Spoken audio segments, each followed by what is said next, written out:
Ça vous choque, ça vous choque. Vous savez, la vérité, je suis désolé, je continue. D'accord, ok. Je suis désolé, la vérité, c'est toujours dur à entendre. C'est ce que je dis maintenant.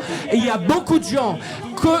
Quel d'entre vous, je suis désolé, quand vous parlez, quand je viens ici, vous savez, quand j'entends de la part des Iraniens, qu'on ne peut pas avoir la démocratie, que les dictatures, c'est un cancer qui est bien, un cancer mauvais et un cancer bien, je suis désolé. Et majorité des gens cherchent le sauveur.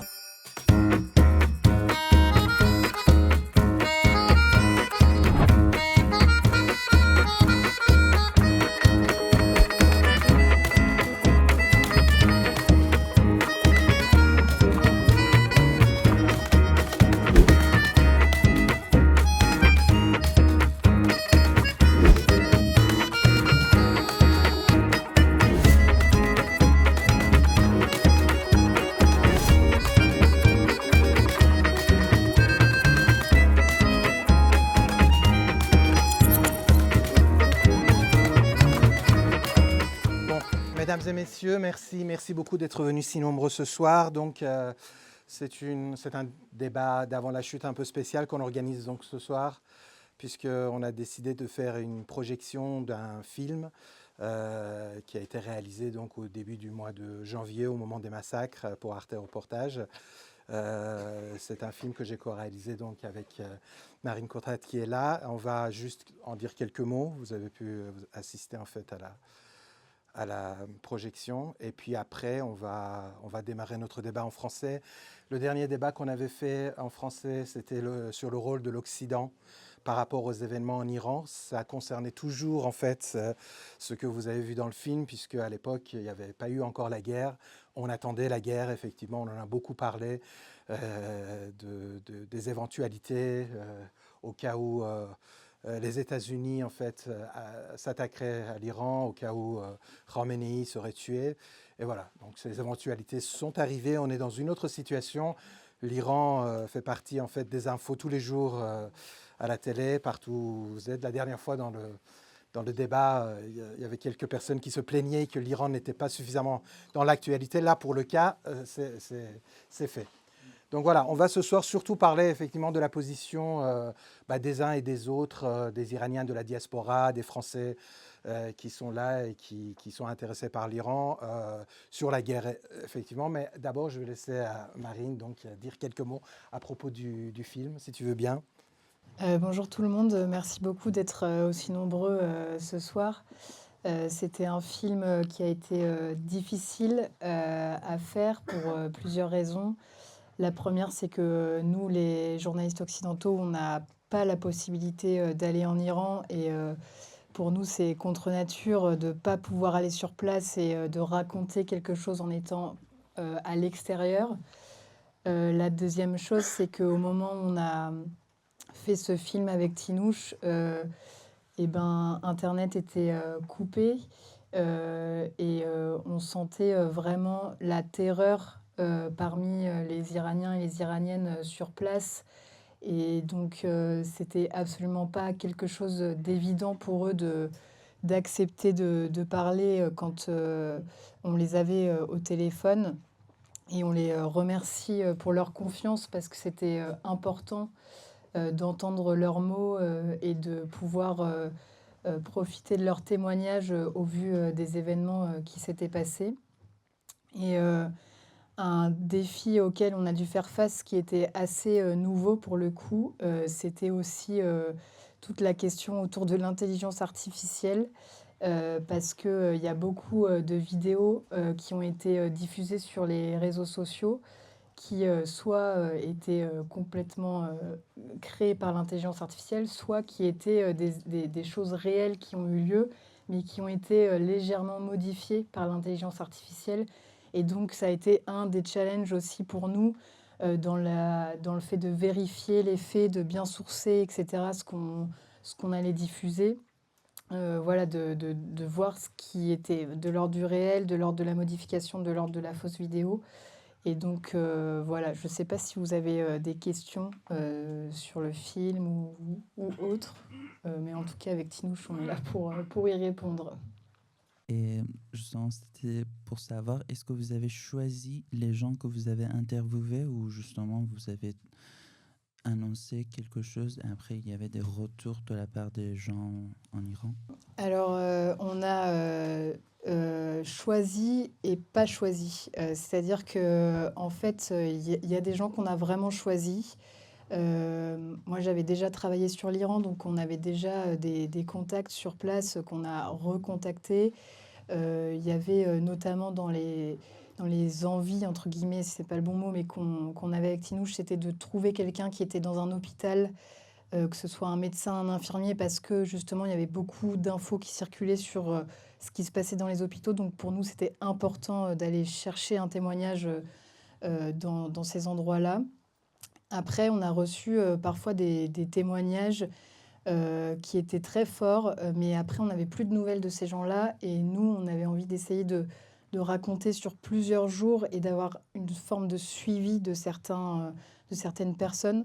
Donc ceux qu'on avait au téléphone et puis ensuite plus rien, bah, malheureusement, c'est des témoignages où qu'on a dû ne pas diffuser pour choisir, parce qu'on a fait vraiment ce choix-là d'essayer de suivre un peu au long cours sur ces quelques jours certains témoignages, quoi. Donc c'est comme ça que les choix se sont faits. Je ne sais pas si tu veux rajouter quelque chose. Non, voilà, tu as tout dit. En fait, effectivement, ces jours-ci, pour témoigner de l'Iran, ce qu'il faut faire, c'est déjà de voir les gens qui peuvent vraiment déjà se filmer ou avoir un caméraman pour les filmer. La plupart du temps, en fait, on leur a demandé de se filmer eux-mêmes. Et après, ce qui se passe, c'est que il faut aussi, après qu'on ait tourné les rushs, pouvoir sortir les films, ce qui est encore plus difficile avec le manque d'Internet. Donc, on a trouvé différents moyens. Moi, j'ai fait beaucoup d'interviews avec les gens, en fait, en les appelant directement au téléphone. On a eu plusieurs heures, en fait, de discussion pour voir quelle était la situation, surtout à propos, par exemple, de l'infirmier dans le film, où il a vraiment une histoire tragique qui mériterait même d'être un film en lui-même, vraiment indépendamment, puisqu'il a perdu son ami juste de l'autre côté de la rue, comme il le raconte, et que c'était un des spécialistes des blessures dans l'hôpital où il travaillait. Et il a sauvé, en fait, de ce côté-là de la rue, un autre manifestant qui était touché. Et il s'en veut énormément, puisqu'il se dit, si j'étais à quelques mètres plus loin, peut-être j'aurais pu sauver mon ami. Donc voilà, il y a beaucoup vous vous doutez bien, il y a beaucoup de tragédies, il y a beaucoup d'histoires tragiques comme ça qui sont en Iran. Et quasiment, on peut dire, depuis les événements, puisqu'il y a eu la guerre tout de suite après, voilà, on peine à sortir les témoignages, mais je pense que c'est vraiment très important de pouvoir... Je me souviens que les premiers jours des débats ici en persan, on était tous en train de réfléchir, mais comment faire pour sortir les témoignages, quoi, pour faire en sorte que cette histoire ne s'oublie pas. Parce que vous voyez comment l'histoire se passe, enfin, les événements s'enchaînent et un événement efface complètement l'autre. On a l'impression que cette histoire, il y a presque 6 mois ou 1 an, alors que c'est à peine il y a 2 mois, quoi. Donc voilà, tout va très vite et en même temps... je pense que enfin, tous ceux qui sont à l'extérieur essayent de faire en sorte d'être le témoin de cette histoire-là, tant qu'ils peuvent. On va passer au débat. Très bien. Merci Marina. Merci beaucoup. Vas-y, asseyez-vous, voilà.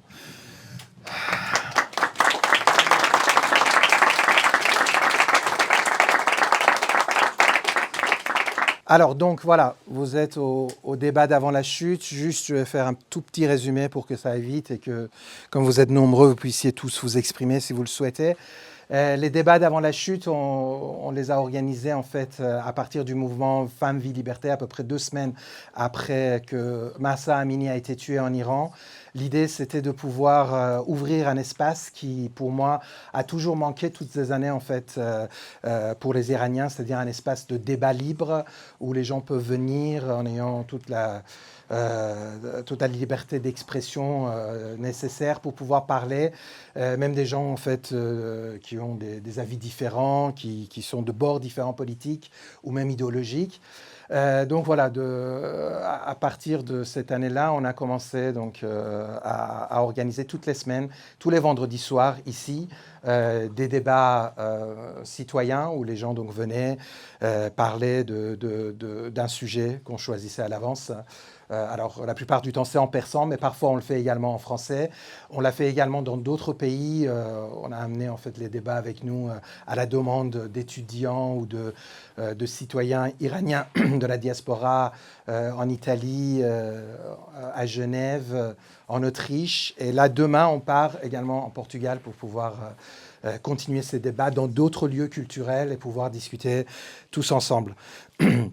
Voilà, donc il ne s'agit pas de trouver des solutions miracles ensemble, il s'agit juste en fait de se retrouver, surtout dans ces moments difficiles, de pouvoir parler et parler librement surtout, sans avoir peur d'être jugé ou d'être censuré. Donc le débat de ce soir, ça parle de la guerre. On avait déjà fait ce débat-là il y a 3 semaines et ça a été très très houleux, on l'a fait en persan. La guerre n'avait pas encore commencé et la question c'était justement est-ce que face à cette guerre qui maintenant a commencé, est-ce qu'il faut avoir un regard pacifiste en fait, un avis pacifiste ou bien va-t-en guerre? Je sais que ce sont 2 positions très extrêmes. Il y a beaucoup de positions au milieu. On va sûrement en parler ce soir. Mais voilà, j'ai quand même voulu poser le débat parce que on est également en fait dans une situation de polarité en fait, aussi bien de la société iranienne que la société mondiale, où il y a beaucoup d'avis très tranchés et clivants qui s'opposent. Voilà. Je signale juste que ceux qui vont commencer à parler pourront parler plus longtemps. Après, je limiterai, puisque de toute façon, il faudra aller plus vite. Qui veut commencer? Bonsoir à tous. Alors je me présente déjà, je m'appelle Valentin, je suis franco-portugais. Et j'ai commencé à m'impliquer un petit peu avec la diaspora iranienne dans les manifestations à partir du 10 janvier, juste après le massacre en Iran. En fait, j'ai une amie en Iran. Ça fait de nombreuses années qu'on se connaît et qu'on se parle tous les jours. Et au moment de la coupure d'Internet, j'avais plus de nouvelles d'elle. Et donc j'ai commencé à suivre beaucoup d'activistes sur les réseaux sociaux pour essayer d'avoir des nouvelles. C'était la seule manière que j'avais. Et en voyant tout ce qui se passait, je me suis impliqué de plus en plus parce que c'est la seule chose que j'avais. Et en voyant la douleur des gens aussi dans les manifestations et sur les réseaux sociaux, c'est devenu un peu une nécessité pour moi. Je connaissais un petit peu déjà la culture iranienne parce que mon ami me la faisait découvrir au fur et à mesure par la musique, la poésie, également le livre des rois et beaucoup d'autres choses. Et c'est encore plus déchirant du coup de voir la douleur de ce peuple-là avec la richesse culturelle que vous avez. Et encore plus aujourd'hui où non seulement il y a encore cette répression, cette censure, cette république islamique. Et en plus, maintenant, il y a les bombes. Et c'est aussi très déchirant de voir que le peuple est déchiré à la fois par une envie et un soulagement de voir qu'il y a une intervention, qu'il se passe quelque chose, et en même temps, la peur des bombes elles-mêmes. Et les quelques témoignages qu'on reçoit en ce moment, malgré la coupure à nouveau, il y a des enfants qui ont peur du bruit des bombes qui tombent dans leur quartier près de chez eux. On voit des membres de la diaspora aussi qui sont terrifiés de voir les quartiers où ils ont grandi ravagés par cette guerre. Et en même temps, on voit des témoignages qui disent par exemple hier était terrifiant, j'ai pas entendu de bombes, j'ai cru que les États-Unis et Israël nous avaient abandonnés. Et voilà, tout ça, c'est extrêmement émouvant. Je pense qu'on ait de la famille ou pas à Téhéran ou dans des zones bombardées ou pas, c'est quelque chose qui déchire le cœur. Moi, mon amie, elle habite à la campagne, dans le Rosavi-Khorasan. Elle m'a dit qu'elle a réussi à me contacter il y a quelques jours. Elle m'a dit que ça allait. Mais même comme ça, forcément, on est inquiet. Et on est inquiet pour tous les gens qui vont souffrir de cette guerre. Après, moi, mon point de vue, il y a beaucoup de gens qui disent on ne peut pas libérer un pays par les bombes et par des interventions extérieures. Et c'est vrai qu'il y a beaucoup d'exemples qui ont montré ça, l'Irak, l'Afghanistan et plein d'autres pays. En ce moment, d'ailleurs, il y a une guerre aussi, on n'en parle plus trop, mais en Afghanistan et avec le Pakistan. Et en même temps, il y a aussi des exemples qui nous ont montré que, entre guillemets, ici, on est à Paris, et Paris a été libéré notamment grâce à une intervention des Américains et des Anglais. et des résistants français qui avaient pu prendre refuge en Afrique et autres. Et en même temps, donc, on ne peut pas non plus dire ok, bon, bah, si jamais il y a aussi des exemples qui se passent bien, ça veut dire que ça va bien se passer parce que bah, l'exemple de la France et de la Seconde Guerre mondiale et de l'Europe et de la Seconde Guerre mondiale de manière plus générale, ça a été très déchirant aussi. Il y a beaucoup de civils qui avaient souffert sous l'occupation allemande et qui ont souffert encore plus parfois sous les bombes américaines. Malheureusement, c'est la réalité de la guerre. Il y a toujours des victimes civiles et les drames individuels, ils ne pourront pas être réparés quoi qu'il se passe en fait. Les gens qui, j'ai envie de dire, par exemple des gens qui ont perdu de la famille, que ce soit une bombe américaine ou une balle allemande, ça ramènera personne en fait. Et c'est pareil avec ce qui se passe en Iran. On voit déjà qu'il y a des victimes civiles de cette guerre, tout comme il y a eu énormément de victimes sous la répression de la République islamique depuis tout ce temps. Qu'on soit pour ou qu'on soit contre, voilà, ça ramènera personne.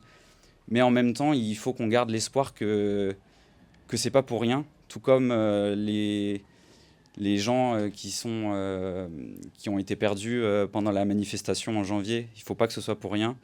Pendant Mahsa Amini non plus. J'ai eu une chance, j'ai été à Munich pour le grand rassemblement. Et j'ai rencontré beaucoup de gens là-bas. Et notamment un monsieur, il devait avoir une 60aine d'années. Il s'appelait Nasser. Et il m'a raconté un petit peu son histoire. Il avait quitté l'Iran dans les années 80. Mais il avait gardé beaucoup de familles et beaucoup d'amis là-bas. Et il m'a dit à chaque fois qu'il y a eu la guerre avec l'Irak, il y a eu beaucoup de soulèvements, les soulèvements étudiants en 99, et tout ce qui s'est passé déjà au XXIe siècle. Et il m'a dit, à chaque étape, j'ai perdu un ami, j'ai perdu un membre de ma famille. Et il a pas pu finir son histoire, il a commencé à pleurer, et on s'est pris dans les bras, et c'est la seule chose qu'on pouvait faire, en fait. Et je pense que... voilà, c'est important qu'on continue de faire vivre la mémoire de toutes les personnes qui ont été perdues ou qui ont souffert de tout ce qui s'est passé depuis ce temps-là. Et il faut qu'on continue à faire vivre la culture iranienne aussi. Il faut qu'on continue à faire vivre nos liens. Il faut qu'on continue à créer des liens. Je reconnais aujourd'hui des gens que j'ai rencontrés dans les manifestations que je considère déjà comme des amis. Je suis content de les voir ce soir aussi. Et il y a quelque chose qui m'avait énormément frappé aussi un soir après la grande manifestation à Munich. Je me suis retrouvé au restaurant avec des Iraniens. J'avais gardé mon petit drapeau en papier et on s'est reconnus comme ça.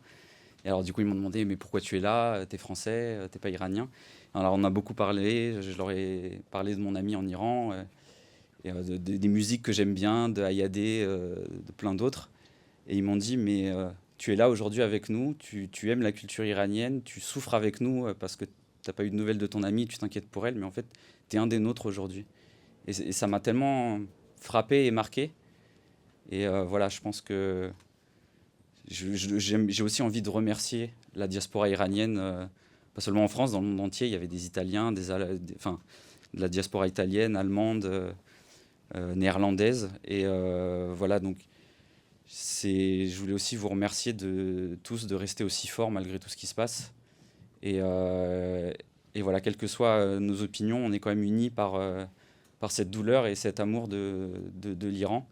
Et il faut que ça continue à nous unir et qu'on garde l'espoir, que ce soit par les bombes américaines ou par le prochain soulèvement qu'il y aura, que ce soit par la transition avec Reza Pahlavi. Il faut qu'on arrive à sortir de cette République islamique qui fait tant souffrir et qui est ce que nous sommes. On est ce soir rassemblés dans un lieu de culture iranienne. Et donc voilà, il faut que tout ça continue. Merci beaucoup.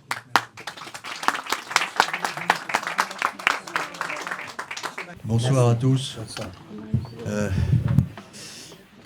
Le film que nous avons vu, tout ce qui vient d'être dit, montre que tout être humain digne de l'humanité ne peut qu'être catastrophé, pleuré, touché, profondément ému par tout ce que nous voyons. Mais c'est sans doute pas le moment d'être un peu sévère, mais j'ai envie de dire aussi, c'est bien d'être ému, mais il faut que cette émotion soit constructive, qu'elle travaille à une solution, et pas seulement à entretenir les pleurs qui sont tout à fait légitimes, qui sont nécessaires, que nous devons à tous ceux qui souffrent et qui sont morts dans des conditions atroces. Mais il faut trouver les solutions. Il se trouve que l'intervention militaire, en soi, elle peut être tout à fait justifiée. Mettre à bas un régime comme celui-là ne peut être qu'une intention noble, mais encore faut-il proposer et avoir des solutions. La puissance militaire seule n'a jamais rien résolu, nulle part. Au contraire même. Vous savez, moi maintenant je suis trop vieux pour aller sur des terrains comme cela, mais j'ai vu ça au Liban, notamment à l'occasion d'interventions israéliennes. Des Libanais tout à fait hostiles à la cause palestinienne, en tout cas à l'islamisme, devenaient finalement presque favorables à ces causes, hostiles à Israël, à cause de la manière dont les bombardements israéliens se déroulaient sur Beyrouth et cherchaient à entretenir la division entre Libanais. Donc la puissance seule, la force militaire seule, si elle n'a pas pour objectif de trouver une solution politique, est délétère. Il faut absolument qu'il y ait une solution politique. Or, la solution politique avec M. Trump, elle est bien difficile à trouver. Il est probable qu'il est très intéressé par la richesse potentielle de l'Iran et qu'il se dit qu'il y a sans doute du commerce à faire avec ce pays. Mais est-ce que vous êtes sûr qu'il ne finira pas par s'entendre avec tel ou tel mollah qui lui apparaîtra comme étant un peu moins excessif que d'autres? Et ça sera à ce moment-là une énorme victoire pour le régime iranien. Vous vous rendez compte? Nous avons résisté à l'intervention de la plus grande puissance militaire mondiale associée à Israël. Quant à Israël, son seul souci, légitime d'ailleurs, c'est d'assurer sa survie. Et pour cela, elle ne voit pas de limitation possible à son intervention. Donc elle est prête. C'est un pays qui est prêt à poursuivre l'intervention militaire jusqu'au bout et à créer des bases terroristes partout au Proche-Orient. Car à chaque fois qu'une bombe tombe, il y a certainement peut-être des gens qui sont sauvés, mais il y a aussi... L'autre jour, je discutais avec quelqu'un du Quai d'Orsay et en souriant, je dis je vais aller faire le siège de votre bureau avec les membres du Hezbollah. Il m'a répondu bah non, mais le Hezbollah, c'est un peu fini. Et je lui ai répondu détrompez-vous, ils font des enfants plus vite que les lapins. C'était une façon de parler. Mais je vous garantis que ce qui se passe à l'heure actuelle est en train, si ça dure trop longtemps, de fabriquer des organisations terroristes à l'appel et du militantisme terroriste à l'appel, parce que la propagande islamo-terroriste trouvera un terreau. Alors il faut trouver une solution. La solution, vous savez, si vous regardez tous les peuples qui ont réussi à se libérer de la dictature, ou en tout cas d'un autoritarisme, ou de l'injustice, ce sont des peuples qui ont réussi à trouver la solidarité entre eux et des appuis à l'extérieur. On peut trouver ça en Europe, on peut trouver ça en Afrique. Regardez l'Afrique du Sud, comment finalement le régime est tombé parce que ceux dont on pensait qu'ils ne s'entendraient jamais ont fini par s'entendre. On a vu ça dans d'autres régions du monde, mais il faut la solidarité. Et la solution existe à la condition que chacun prenne sur lui. C'est-à-dire qu'il n'y a pas de solution absolue. Il y aura forcément à accepter des compromis. Il y a quelque temps, j'ai contacté un homme que j'avais suivi dans sa carrière sportive. Honnêtement, je n'avais jamais discuté avec lui, qui est franco-iranien, qui est champion du monde de boxe, qui s'appelle Manchipour. J'ai discuté avec lui, il m'a dit une chose qui m'est apparue extrêmement intéressante. Il m'a dit, vous savez, je suis républicain jusqu'au bout des ongles, à 150%. Mais à l'heure actuelle, en Iran, il n'y a qu'un seul homme dont la parole arrive un peu à portée, susceptible d'entraîner autour de lui, finalement, un mouvement.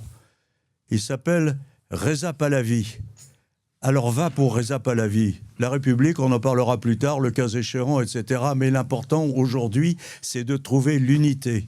J'ai lu, en ce qui me concerne, c'est pas lui qui parle, c'est moi maintenant, j'ai lu récemment dans l'interview du Point de Reza Pahlavi des mots qui sont extrêmement porteurs. Alors, je ne sais pas ce qu'il pense au fond, je ne le connais pas, mais on peut lui accorder quand même, a priori, une part de sincérité. Il y a cette volonté de construire une sorte de concertation nationale, de période de transition, pour amener enfin une constitution en Iran démocratique, et puis ensuite on verra ce que devient le régime. Ça m'a rappelé, j'avais eu l'occasion d'en parler ici déjà, l'affaire espagnole, quand Juan Carlos lui-même a fait exactement la même chose, s'est entendu non seulement avec les franquistes modérés, mais également les socialistes, les communistes, et que tous se sont réunis autour du roi en disant, je me souviens encore d'une interview avec le communiste Santiago Carrillo, je lui dis, mais pourquoi vous ne parlez pas de la République? Parce que ce n'est pas le moment. Le seul qui peut amener la démocratie en Espagne, c'est le roi. Alors vive le roi, et puis on verra plus tard. Pour vous, c'est pareil. Et je vous assure, vous avez un rôle considérable à jouer avec la diaspora. Parce que si vous manifestez l'unité, ça sera un encouragement formidable pour tous ceux qui en Iran souffrent et n'ont pas la possibilité de se battre. C'est vous, et si vous êtes solidaires, et si vous arrivez à créer des mouvements, alors vous aurez l'Occident. Quand je dis l'Occident, c'est-à-dire la population, comme moi, tout simplement, dans la rue, qui viendra vous soutenir.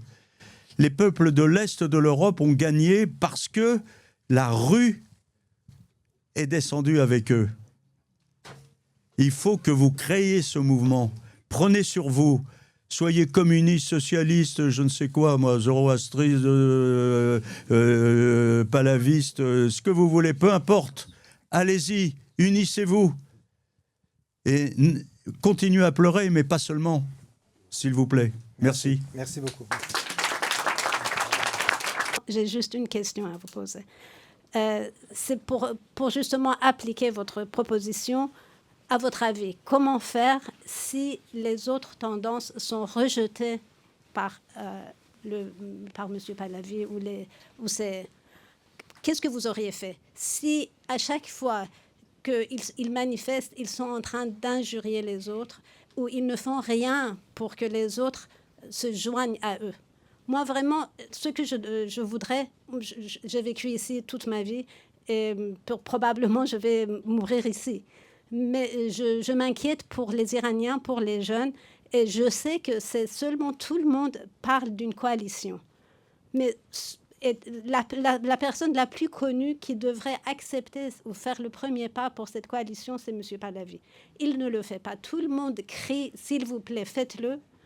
Les autres tendances, que ce soit les ethnies, que ce soit les républicains, que tout le monde, ils veulent cette coalition, mais lui, il rejette. Il dit, si vous voulez, vous pouvez venir vers moi sous ma coupole et ne pas avoir vos opinions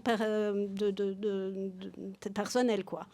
Merci, cher Manja. Je vous ai laissé parler parce que je voulais que vous répondiez, mais ce n'est pas le sujet de ce soir. Donc, on va retourner... Non, mais c'est face à ça. J'ai bien compris, mais ce n'est pas le sujet. Ce soir, on ne parle pas de Pahlavi, etc., sauf si ça se fait au cadre de la guerre. Là, le sujet, ce n'est pas... Là, c'est justement pour arrêter la guerre, pour la proposition qu'il nous a faite. Oui, mais je ne suis pas sûr qu'en faisant ça, on arrêtera la guerre. Voilà. Donc, la personne suivante, je pense qu'on la déclarera même, la guerre. Oui, allez-y. Bonsoir à tous. Alors, concernant le sujet de ce soir, essayons de planter le décor. Premièrement, dire qu'on est pour la paix ou pour la guerre, nous sommes dans une situation, surtout nous les Iraniens, qu'on ne pouvons pas décider de quoi que ce soit. Cette page de l'histoire, ce n'est pas nous qui les écrivons, c'est les autres qui sont en train d'écrire pour nous. Ça, c'est la première chose. On est arrivé à ce stade aujourd'hui. On ne peut pas dire qu'on est pour ou contre la guerre. Ça, c'est la première chose. Deuxièmement, je vais essayer de donner des exemples. Quand quelqu'un qui a attrapé le cancer, vous savez, il faut le traiter. Parce que si on ne le traite pas, ça devient métastase.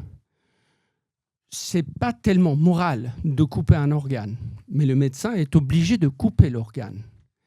Ou quand il a gangrène, il a l'obligation de couper pour sauver sa patience.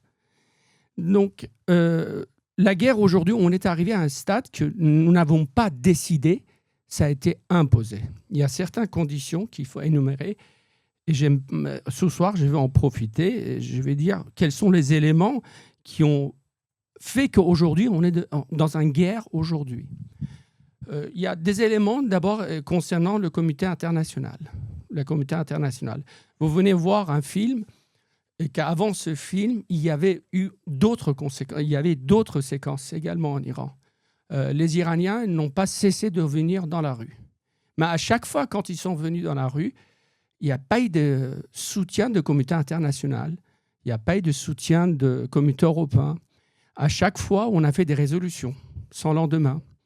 Ou bien, au moment de Mahsa Amini, quelques actrices et quelques gens, ils ont coupé leurs cheveux. Ils ont pleuré avec nous. Ils ont nous pris dans les bras pour nous consoler. Mais après, ça finit là. C'est rien d'autre. Et au niveau des également, on va un peu plus loin. On va parler de Nations Unies. Et pour moi, c'est Nations désunies. On ne voit rien. Il y a des résolutions qui est sans lendemain, qui n'a pas d'efficacité. Ou le Conseil de sécurité, je dirais même, c'est Conseil insécurité. Parce qu'à chaque fois qu'il y a les droits de l'homme qui est piétiné, qui est massacré dans un pays, le pays membre permanent, ils jouent avec leur veto. Vous ne pouvez pas le faire. Tous ces éléments, ils ont donné le courage à la République islamique on va dire, de légitimer à chaque fois de plus en plus sa réponse violente et de plus en plus violente vis-à-vis le peuple iranien. Et ben voilà, aujourd'hui, concernant le comité international, également la France, je ne vais pas, ce soir, vous êtes ici français, moi aussi je suis français, et je dis toujours, l'Iran est ma mère, la France est mon père. Mais la France, mon père m'a abandonné. Il y a 4 ans, quand on est allé à l'Assemblée nationale, quand on a demandé de mettre le gardien de la Révolution en tant qu'entité terroriste, ils ont dit que c'est une procédure, c'est assez long, on ne peut pas le faire, c'est pas possible. Et puis tout d'un coup, 4 ans après, par une magie, et ce magie, c'est plus de 40 000 morts qu'ils ont placé les gardiens de la Révolution en tant qu'entité terroriste. Et ma question, peut-être c'est choquant, et j'aime bien choquer, parce que c'est ce qu'il faut faire. Est-ce que le silence ou les résolutions sans lendemain ne peut être considéré comme une sorte de collaboration? Et collaboration, je dirais même collaboration active, parce qu'on voit les gens qui travaillent avec Gardiens de la Révolution, ils ont acheté pour des millions de dollars, millions d'euros, des biens immobiliers à travers l'Europe. Alors qu'un Iranien qui reçoit 2 000 ou 3 000 euros sur son compte, le compte est bloqué immédiatement. Comment ça se fait que l'Europe, la France, l'Angleterre, ils n'ont rien fait? Ça, c'est vraiment, pour moi, c'est de collaboration. Mais toute la faute ne vient pas de l'extérieur, c'est aussi de nous. Vous avez parlé de la division. Oui, nous, les Iraniens, les diasporas, à l'intérieur, à l'extérieur, nous avons oublié qu'on avait un objectif en commun, de battre la République islamique. Mais on s'entretue à chaque fois. Une des raisons pour laquelle à chaque fois nos mouvements n'ont pas réussi, c'est parce que nous n'avons pas réussi à s'unir. Et c'est notre faute. Poète iranien qui dit c'est de notre petitesse que le mur c'est aussi élevé qu'est haut. C'est de notre petitesse que le mur de dictateur c'est aussi élevé. C'est de notre faute que le mur de l'oppression est si élevé. C'est notre faute que le mur de silence des Européens, des Occidentaux, c'est aussi élevé. Parce que nous n'avons pas pu se réunir. Et concernant la guerre, je dirais, comme Camus, j'aime bien Camus, dit, c'est bien se combattre, c'est bien le battre, l'ennemi, mais il ne faut pas devenir comme lui. Ça, c'est très important. Il faut garder le part de l'humanité. Nietzsche disait que faites attention quand tu combats le monstre, parce que tu peux devenir un monstre. Et quand on regarde souvent, trop souvent dans l'abîme met son regard dans toi. Ça veut dire que quelque chose dans ce monstre, il y a quelque chose de naturel que se transforme également en nous. On devient un monstre. Et ça, c'est très important parce qu'aujourd'hui, parler de la guerre, il ne faut pas oublier que la guerre, je ne peux pas dire aujourd'hui que je suis contre ou le pour, mais je veux garder cette part de l'humanité. Il s'agit des êtres humains qui sont en train de perdre. Peu importe, d'après la dernière information des Nations Unies, il y a 3 millions d'Iraniens à peu près qui ont devenu sans abri, sans domicile. Ça, c'est une chose. Des 150 écoliers qui ont été visés par erreur collatérale. Et voilà. Et moi, je ne sais pas quoi dire aujourd'hui. Je veux bien, oui, il faut couper l'organe. Mais la façon qu'on est en train de faire, j'ai l'impression qu'on est en train de devenir un monstre. La façon qu'on est en train de faire. La façon qu'ils sont en train de détruire la totalité d'infrastructures qui est là. Oui, les jeunes qu'on a perdus, les gens qui ont perdu leur vie pendant les manifestations, oui, ce sont les infrastructures de pays. Mais il y a aussi des infrastructures qu'on a mis des années pour construire. Si maintenant on détruit la totalité, comment on va faire demain? Qui nous garantit demain qu'il n'y aura pas un chaos? Qui nous garantit? Qui garantit qu'aujourd'hui, cette guerre n'apportera pas le chaos? C'est la question qu'il se faut poser. Et encore une fois, il ne faut pas, que les êtres humains deviennent les moyens. Les êtres humains ne sont pas les moyens. Les êtres humains, c'est le fin et pas le moyen. C'est la question la plus importante. Il faut préserver l'humanité qui est en nous. Et continuer à parler de la guerre, encore une fois, on n'a pas la possibilité de dire que la guerre est bien ou mauvaise. La guerre est là. Mais ce qu'on doit faire, nous les Iraniens, il faut qu'on se réunisse. Il ne faut pas avoir peur. La semaine dernière, il y avait une question ici concernant la dictature. J'ai été vraiment choqué de la part de mes compatriotes qui ont peur de la démocratie. Quelqu'un qui a décrit la dictature comme un cancer. Et qu'on a des bons et mauvais cancers. Sans oublier qu'un cancer, il faut le traiter encore une fois, sinon ça devient métastase. D'autres qui ont parlé de déterminisme historique, déterminisme culturel, déterminisme géographique. D'autres qui disaient que la France aussi a un problème avec la démocratie. Donc on va pour la dictature, parce qu'à Tadjikistan, c'est dictature. On a déterminisme cérébral. C'est déterminisme cérébral. On a fait 100 fois le mal. 100 fois le mal. Qu'est-ce qu'il avait de mauvais? Ce bien qu'on n'a pas fait une fois. Pourquoi on a peur de la démocratie? C'est qu'on parle de tout ça. Et c'est nous, les Iraniens, on cherche un sauveur. Vous avez parlé de Reza Pahlavi. Oui. Vous avez parlé de Reza Pahlavi et beaucoup de gens. Mais l'essentiel aujourd'hui, c'est pour finir avec cette guerre, pour qu'on puisse décider nous-mêmes de notre avenir. C'est pour qu'on puisse écrire notre page d'histoire. On n'a pas de choix. On n'a pas de choix que de s'unir. Rien d'autre. Et rien d'autre. Et rien d'autre.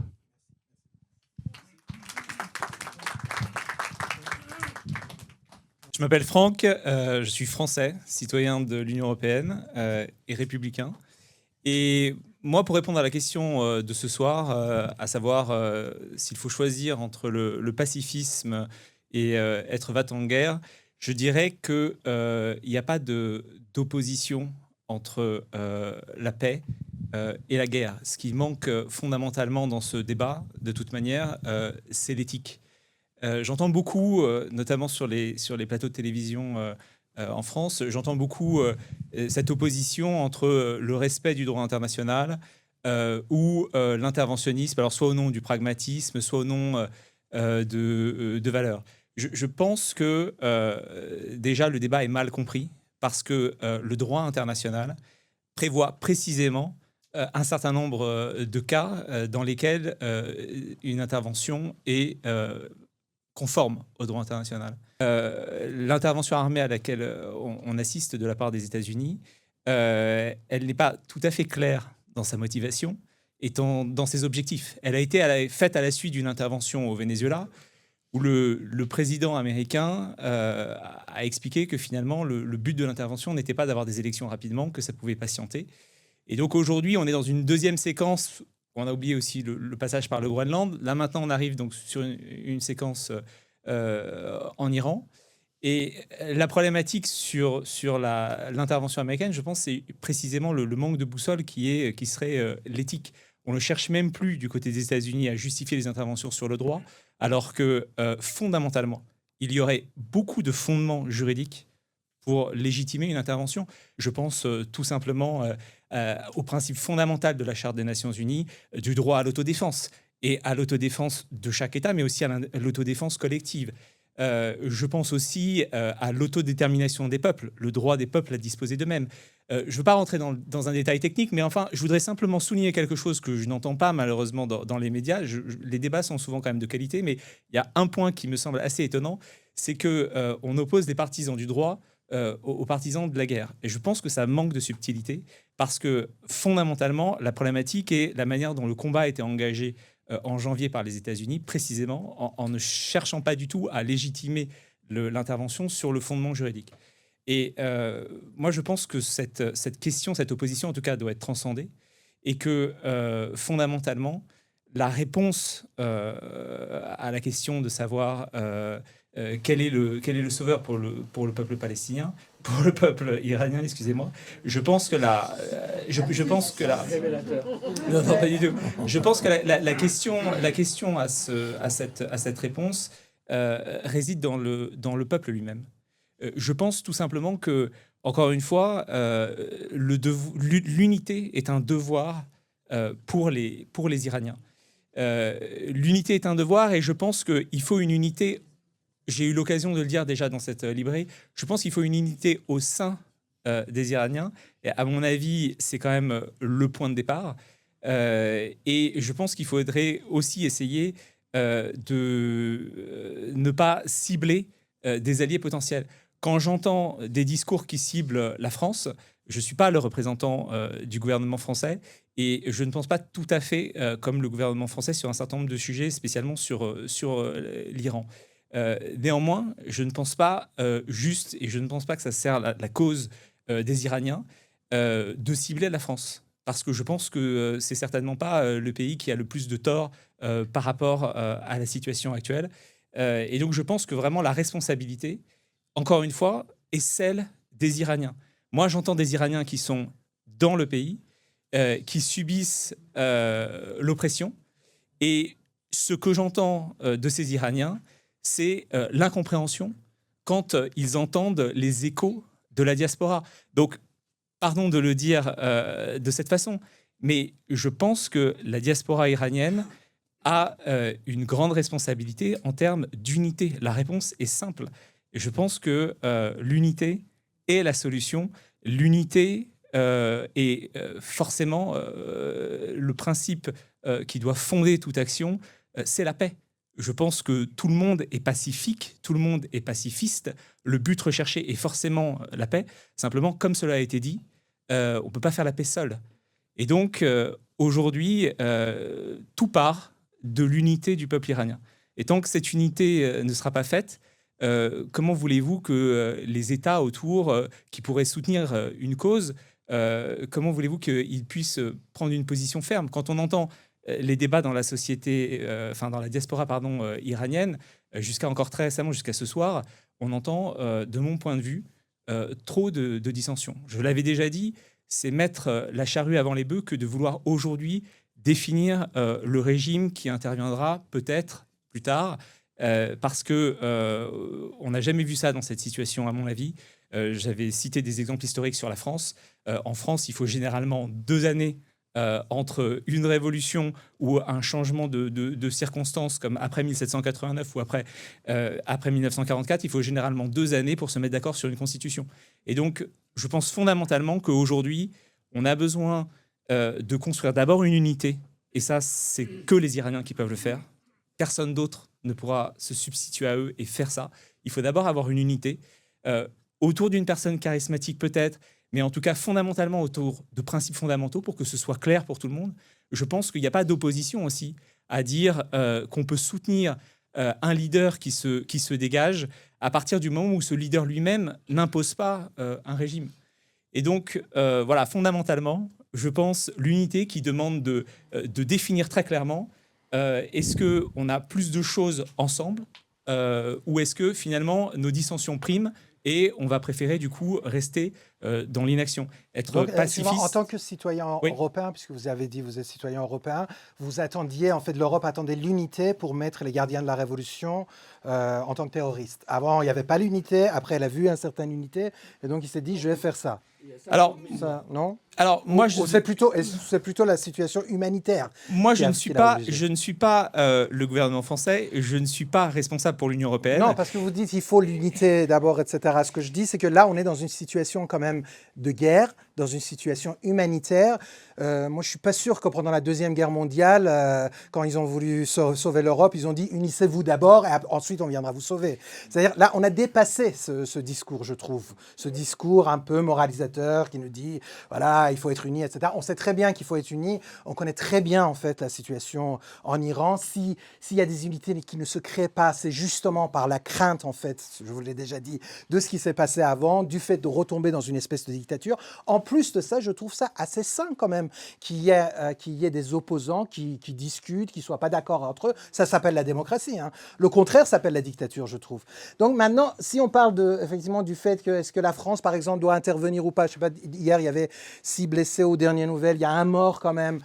Donc, remettre tout ça sur le dos de l'unité, en fait, des citoyens iraniens, je trouve ça un peu décalé, non ? Dans un débat comme celui de ce soir, commencer par pointer du doigt la responsabilité de la France, je trouve que c'est injuste.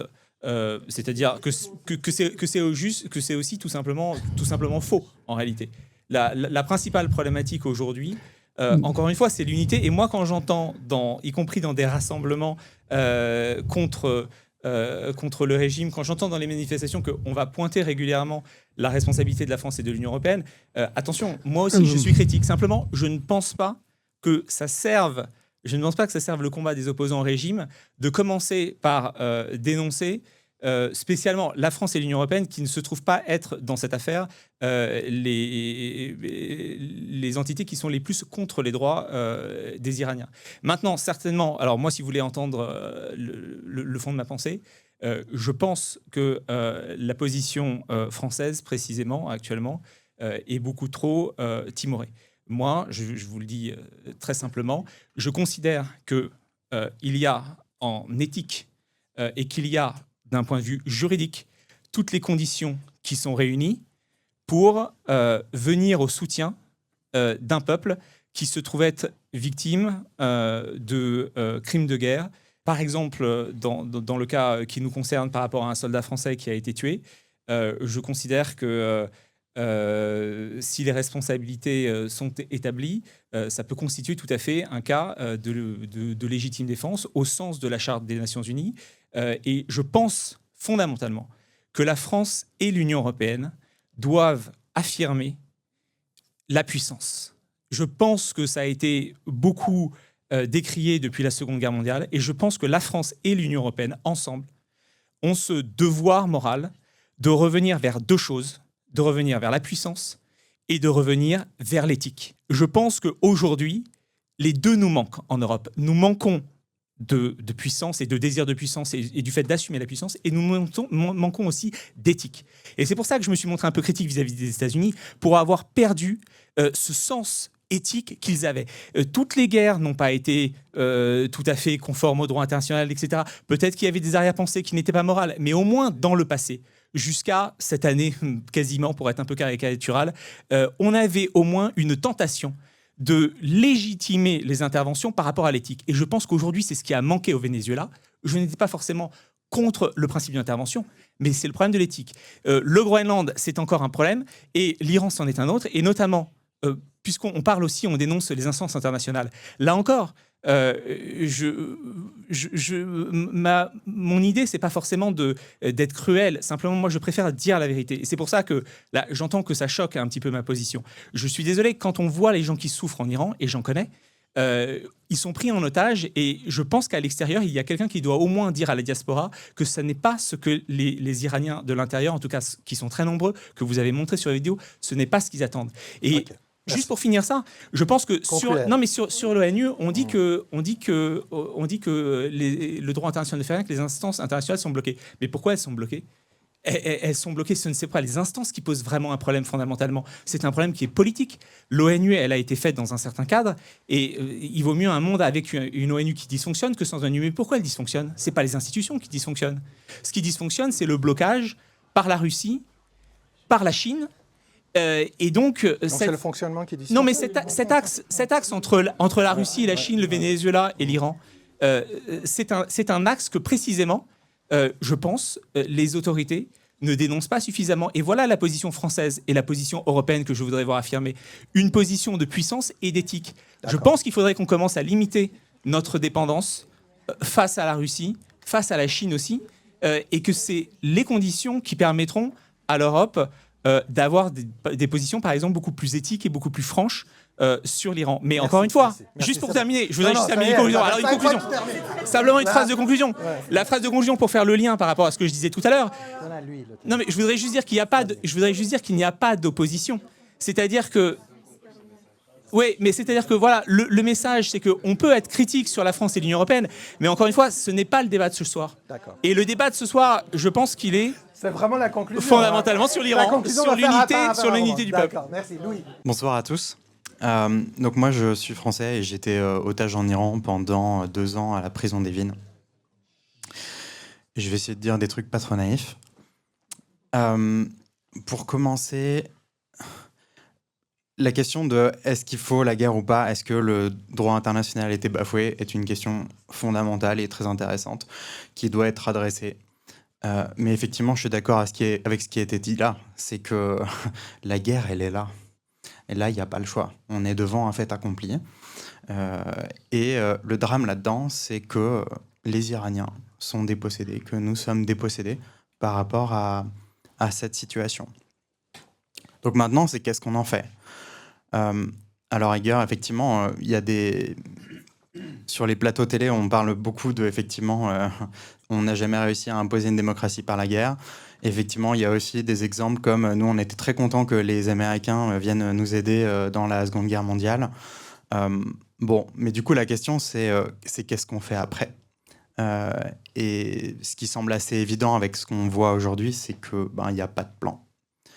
Il n'y a pas vraiment de plan politique. Il y a un plan guerrier, mais il n'y a pas de plan politique. Et du coup, c'est toute la question. C'est comment préparer un après pour qu'à la séquence guerrière succède une séquence politique. Alors, moi, j'aurais très envie que la France et l'Europe s'impliquent dans ce plan-là et jouent un rôle de premier ordre et aident notamment à nouer le dialogue et déjà à créer le dialogue avec les opposants, les grands noms de l'opposition en Iran et dans la diaspora. L'idée, c'est d'inclure tout le monde. J'aimerais bien qu'elle le fasse. Pas, on va arrêter de vivre dans l'espoir, pas juste pour la beauté des yeux des Iraniens, parce que en fait, ça n'existe pas et ça n'existera jamais. Ça s'appelle la réelle politique et c'est comme ça. Mais qu'elle le fasse au moins par intérêt stratégique de aujourd'hui défendre son modèle européen, démocratique, multilatéral, en tant que, au moins tant qu'il existe, et qu'il devrait y avoir une stratégie diplomatique là-dessus. Bon. Visiblement, elle n'est pas prête. Et donc, j'ai bien peur que du coup, cette solution, il faille la construire entre Iraniens. Et effectivement, et je ne vais pas redire tout ce qui a déjà été dit, mais sur une question d'union, mais effectivement, j'abonde dans ce sens. La question de la solution, elle doit aussi, je pense, traiter un point assez fondamental et qui risque d'être extrêmement litigieux et je n'imposerai mon point de vue à personne. Mais aujourd'hui, les gardiens de la Révolution qui ont pris la main sur ce pays, qui ont commis des actes impardonnables. Ce sont des gens qui sont partis dans une escalade de la violence et qui sont face aujourd'hui à un dilemme de tuer ou être tué. Et tu demandais des chiffres. Qui a les chiffres exacts des gardiens de la Révolution et des Bassidj? C'est pas évident. Mais à la fin, tous ces gens-là, ils vont où? Si le régime, il tombe, ils vont où? On en fait quoi? Donc en fait, encore une fois, je ne veux pas légitimer leur action, mais penser une solution, c'est penser une solution incluant non pas une organisation, mais des êtres humains qui sont aujourd'hui dos au mur, qui soient pris dans une idéologie ou non, quelle que soit la raison pour laquelle ils en sont arrivés là. Mais je crois que, pour le coup, c'est justement une des choses qui amène du carburant à la guerre. C'est qu'en fait, on ne peut pas perdre, donc il faut continuer la guerre. Et je crois que la solution, justement, elle doit précisément adresser ce point-là, parce que c'est mettre fin à ce cycle de la violence. Et moi, c'est ma plus grande crainte pour l'Iran de demain, c'est que ce cycle de violence, que le régime tombe ou non, ne s'arrête jamais. Merci. Juste la dernière fois que tu étais là, tu avais donné un très très beau témoignage sur ce que tu avais vécu à Evin et justement tout le mouvement qui était là et que tu voyais défiler. Sur ce point de vue-là, quel était leur avis justement sur le point dont tu viens de parler? C'est-à-dire le fait de qu'est-ce qu'on va faire de tous ces gens qui sont croyants, de tous ces gens qui ont participé plus ou moins, qui ont voté en fait même aux candidats les plus rigides. Qu'est-ce qu'ils pensaient en fait des gens qui étaient co-détenus avec toi, Ouais. Evin? Alors là, c'est une question très épineuse aussi. Il y avait...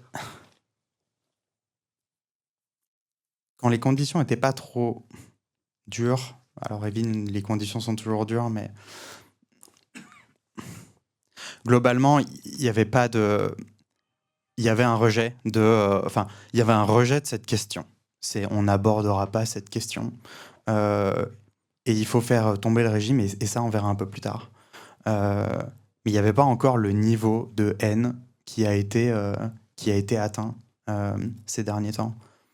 En revanche, et c'est pas tout à fait dans ta question, mais je voudrais quand même en témoigner, c'est que dans cette section 209, j'ai vu des oligarques du régime, des gardiens de la Révolution, rompre le pain avec des opposants farouches.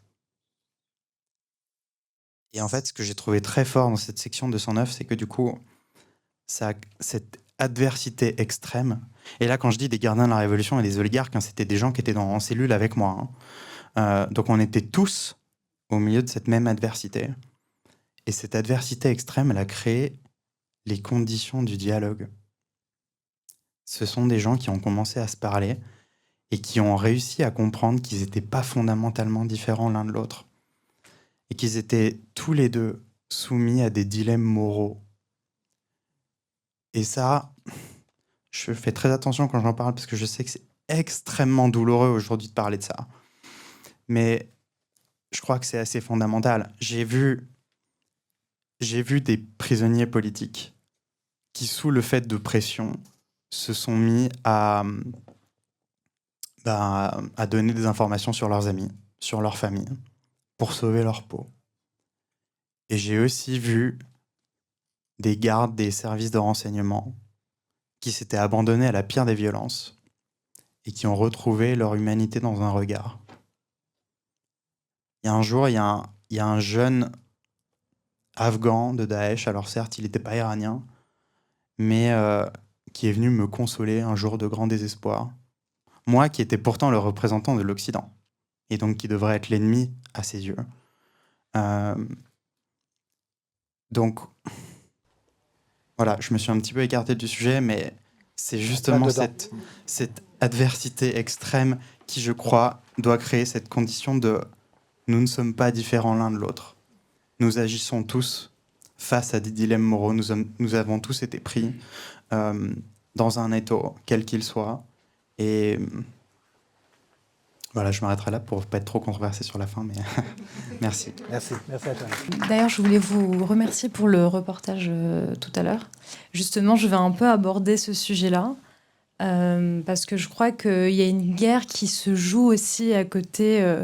C'est la guerre de l'information, la guerre des narratifs. Donc là, ça va faire depuis le début de la guerre, depuis le 28 février, qu'il n'y a plus Internet en Iran. Donc c'est extrêmement difficile d'avoir des informations. Donc on a des images qui sont des images de très bonne qualité, dont on sait que justement c'est plutôt des images on va pas dire pro-régime, on va dire que le régime approuve. Et je pense que là, ce qui se joue aujourd'hui, maintenant, surtout en France, où on a quand même une liberté de la presse et d'expression, et on a un travail très bien fait, je trouve, de la cellule de France 24, par exemple. Ils ont un superbe journaliste qui est à la cellule de fact-checker. Donc, je veux vraiment parler de la France parce qu'il y a du très bon boulot aussi chez les anglophones à la BBC. Mais je pense que ce qui est important aujourd'hui, c'est de se rendre compte qu'on vit maintenant une guerre des narratifs. Et avec les réseaux sociaux, on est tous impliqués. Et faut pas oublier que le régime, il est très malin et il est en train de créer et de créer son narratif. Et peut-être la question est de savoir comment il le fait. Ils ont des réseaux d'influence à l'étranger. Donc je pense qu'il faut faire très attention à tout ce qu'on relaie. Sur les réseaux sociaux, il y a des très bons experts qui vont justement, après 2, 3, 4 jours, vont authentifier justement tout ce qui est IA. Faut pas oublier aussi qu'il y a des comptes pro-régime qui vont lancer des rumeurs en disant que telle vidéo est de l'IA. Et je pense que, surtout dans la diaspora, il faut faire attention à tout ce qu'on partage dans un régime où il n'y a pas de journalistes indépendants, où c'est extrêmement difficile pour les gens de s'exprimer. Donc déjà, le travail que vous avez fait, bravo, parce que même parler avec des gens là-bas et leur dire que tout va bien se passer, c'est-à-dire que c'est prendre une responsabilité, en fait, de peut-être mettre des gens en prison. Parce que là, on sait qu'aujourd'hui, ils checkent les téléphones, les ordinateurs des gens. Et merci. Je remercie tous les journalistes qui font, les journalistes de la diaspora et même tous les autres, parce que je sais que c'est pas les seuls. Ils sont nombreux, mais c'est important. Merci. Parce que, voilà. Bonsoir, je m'appelle Omid Hamadi. Moi, je suis iranien et français. Je suis d'accord avec Ali Reza. Aujourd'hui, il y a la guerre. Et ce qui m'intéresse, c'est les Iraniens qui sont en train de mourir et nos infrastructures qui sont en train d'être détruites par des gens, comme vous le disiez, qui n'ont pas d'objectif clair. En tout cas, les États-Unis, je ne vais pas rentrer dans les détails, mais je pense que les Israéliens savent ce qu'ils font. Mais aujourd'hui, il y a cette guerre-là. Juste, vous avez fait appel à l'éthique. Moi, j'y tiens beaucoup. Mais là, en fait, sur l'ensemble de ce qui se passe, je pense qu'il faut être très concret, pragmatique et opérationnel. Et je dirais 2 mots aussi par rapport au régime et l'unité, vous avez parlé. Je pense qu'on peut parler, puis on peut avoir des discours et des discussions philosophiques. L'éthique est très important, mais on ne peut pas se limiter aujourd'hui à ça. On a dépassé ça. En tout cas, il faut le prendre, mais il n'y a pas que ça. Par rapport aux institutions, vous avez raison. Heureusement que l'ONU existe. Mais vous savez très bien que l'ONU, depuis 50 ans, plus de 50 ans, 60 ans, est inopérant. Ça ne sert à rien. Beaucoup de gens le disent. Alors, dans d'autres domaines, si, mais pour les peuples, parce qu'il y a dans le Conseil de sécurité la Chine, la Russie, ce que vous voulez. Mais donc là, il faut faire quelque chose, et c'est le pouvoir et l'argent qui régit aussi l'ONU.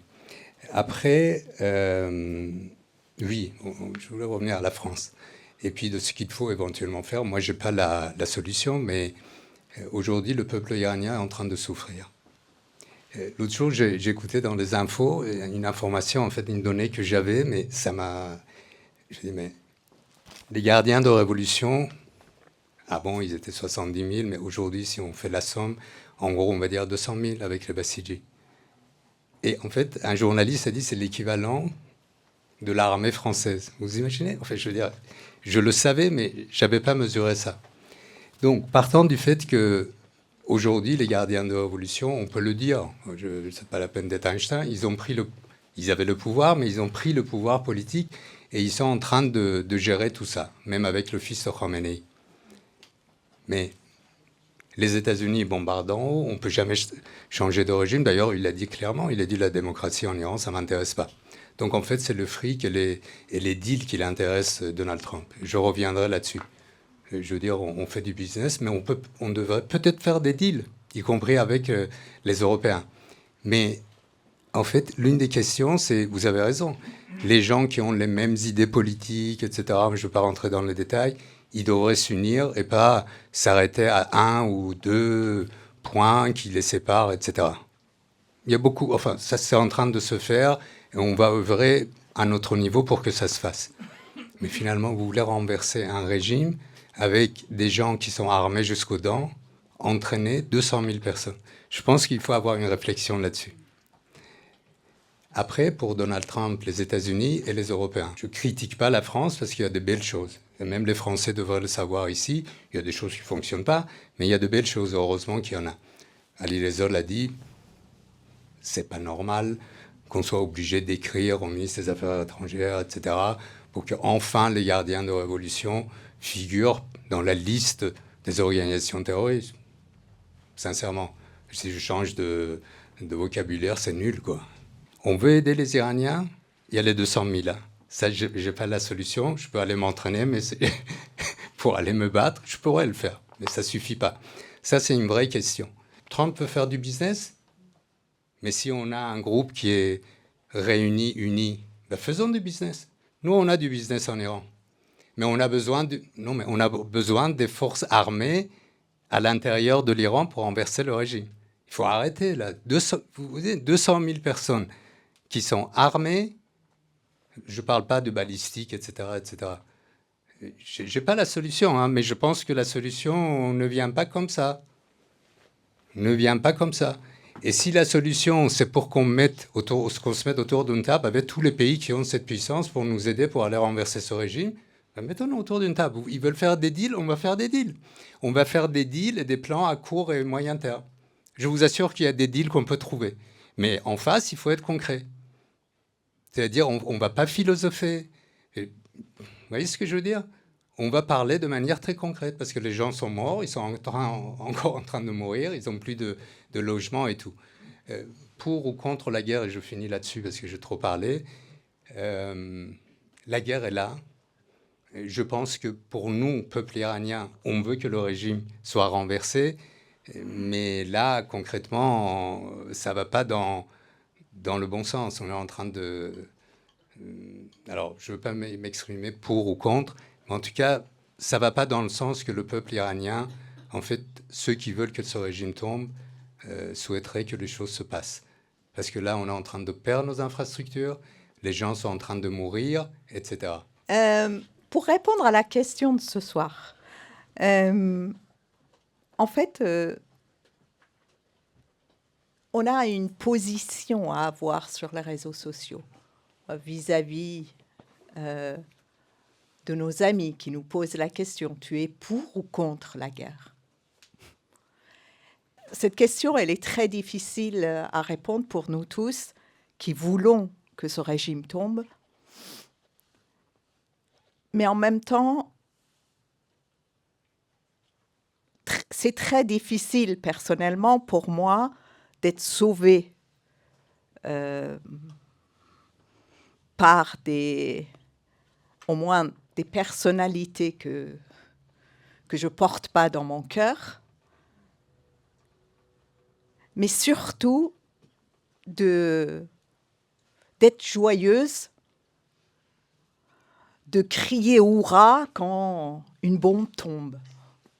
Je pense qu'il y a une question plus morale.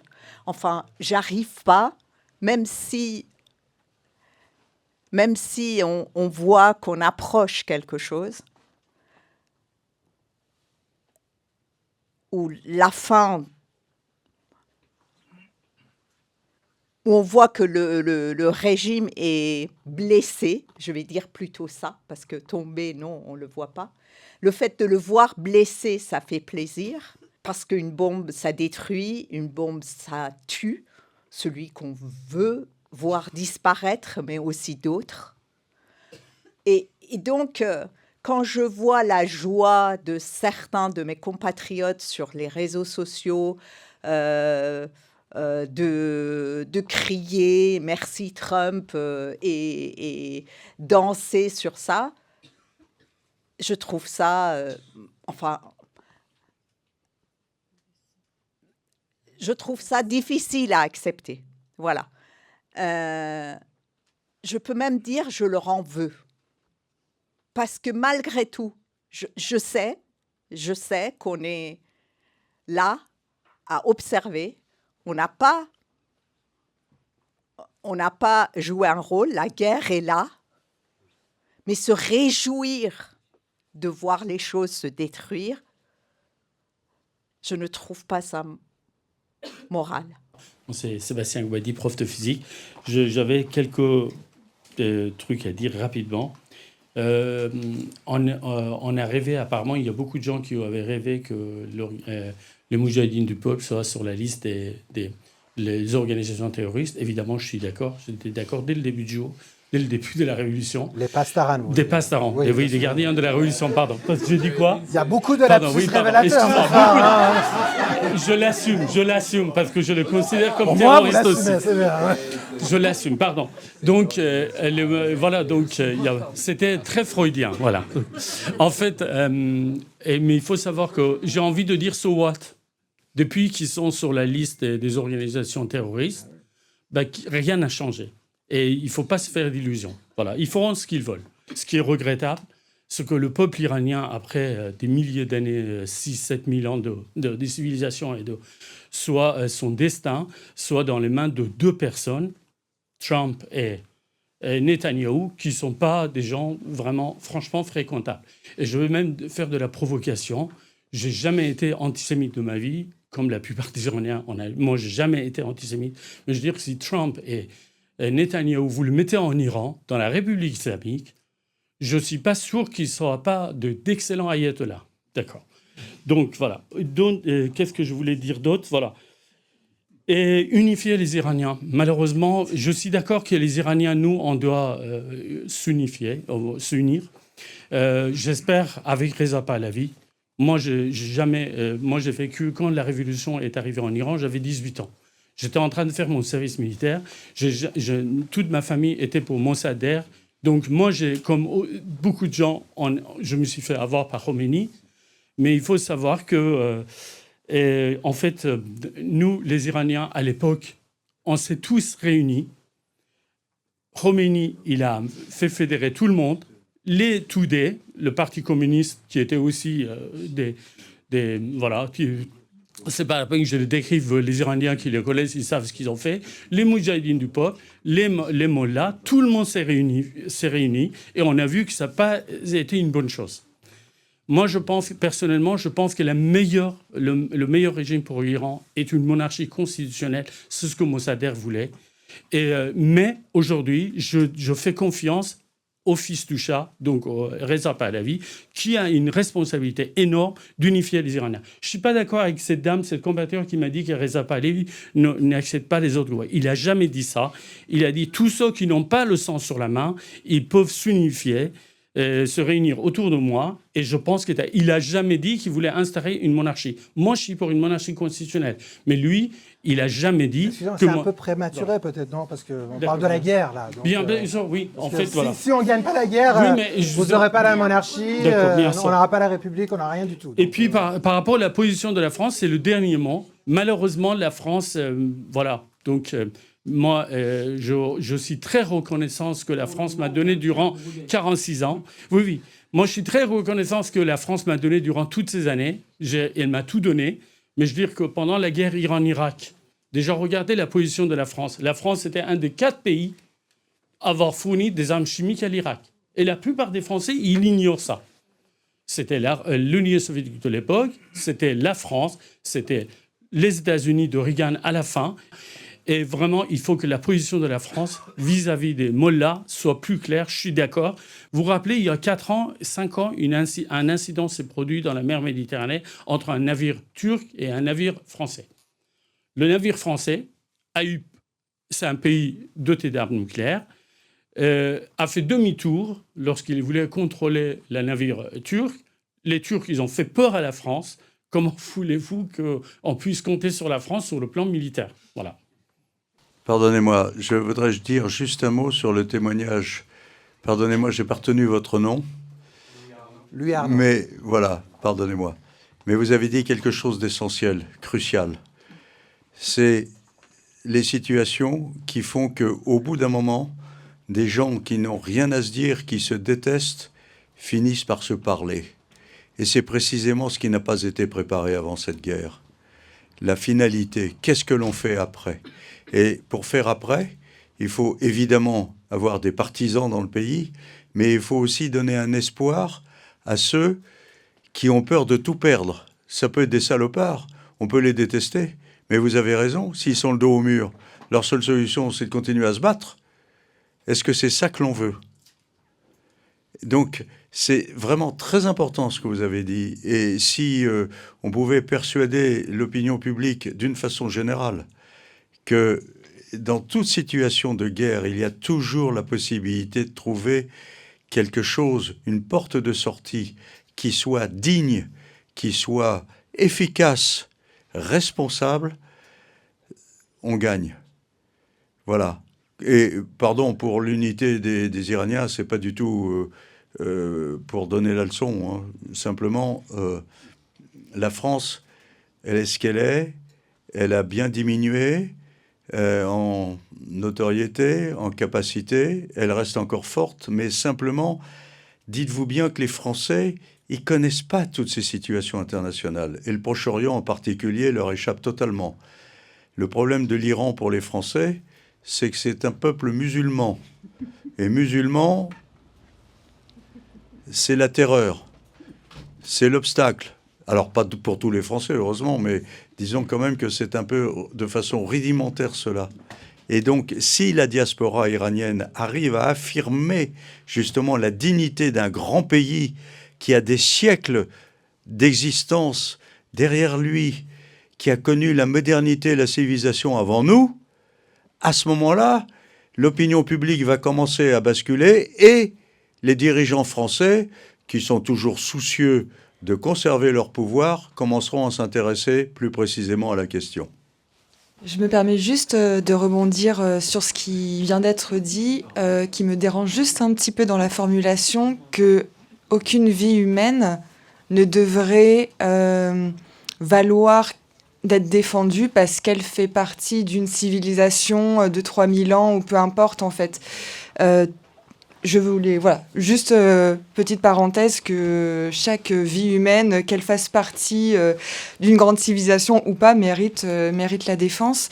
Et puisque j'ai le micro, je profite juste pour essayer moi de recentrer le débat sur faut-il être pacifiste ou va-t-on en guerre par rapport au conflit au Moyen-Orient. Il y a quelque chose de très juste qui a été dit, je ne sais plus si c'était par vous, Omid, ou, mais qui était, qui était que c'est très difficile, moi je suis franco-iranienne, de se positionner pour ou contre la guerre.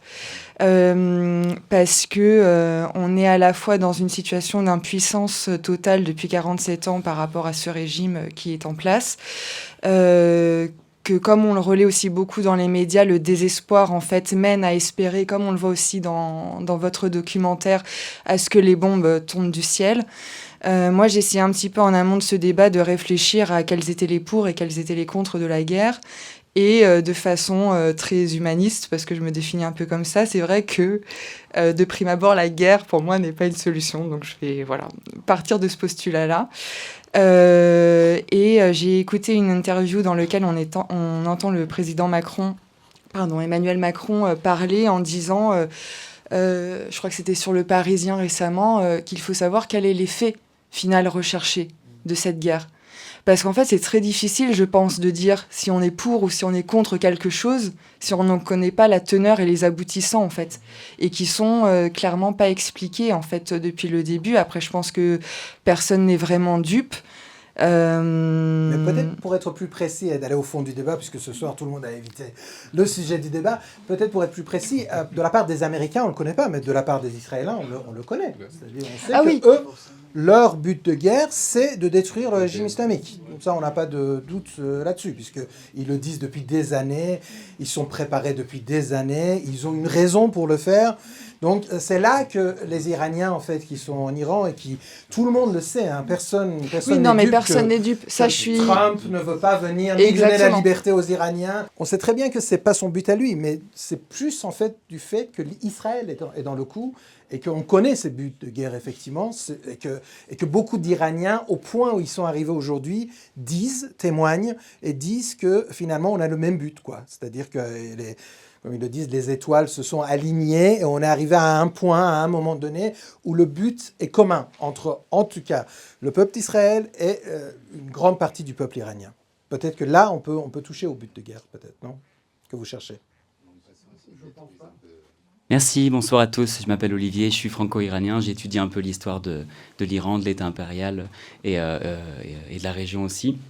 Je voulais rebondir sur ce que vous aviez dit, sur les motivations et les buts de guerre d'Israël. Alors pour les États-Unis, on ne sait pas trop où va Trump, vu qu'il dit une chose et son contraire dans la même journée. Et c'est peut-être sa stratégie aussi, mais ce qui nous met, nous, dans une panique et dans une angoisse très forte, je pense, en tant qu'Iranien. Pour Israël, je pense que c'est un peu plus différent, ou je ne sais pas, je voudrais poser la question, mais j'ai pas l'impression que les étoiles s'alignent vraiment. Le but des Israéliens, depuis qu'Israël existe, cet État, on peut remettre en question son existence ou pas, c'est de survivre dans cette région qui est majoritairement hostile à son existence. Le but de Netanyahou, je pense que c'est bien sûr pas la défense du peuple iranien, et pas non plus la survie d'Israël, mais c'est vraiment l'hégémonie israélienne dans la région. Et donc là, il ne faut pas se faire avoir au tournant en tant qu'Iranien.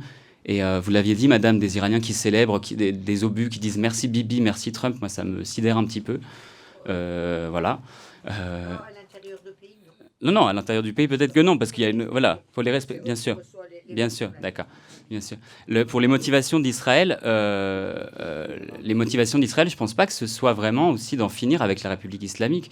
Est-ce que vous ne pensez pas qu'un Iran démocratique, stable, fort, puissant, qui utiliserait toutes ses ressources culturelles, économiques en moins de 10 ans, c'est un pays qui ferait de l'ombre à Israël, c'est un pays qui ferait de l'ombre à son hégémonie. Les États du Golfe ne veulent pas non plus d'un Iran démocratique parce qu'ils ont aussi à gérer des sociétés qui demandent aussi leur liberté. Donc personne, en fait, n'a vraiment intérêt à avoir un Iran fort, démocratique, uni. C'est-à-dire, vous pensez qu'Israël préférerait avoir quelqu'un qui vaut sa mort et sa destruction plutôt que d'avoir un pays qui lui ferait de l'ombre? Mais un Iran islamique affaibli, ça a toujours été aussi un meilleur ennemi, quelque part. L'Iran islamique affaibli sous sanctions, là on voit qu'il finalement il arrive à se défendre, cet Iran islamique.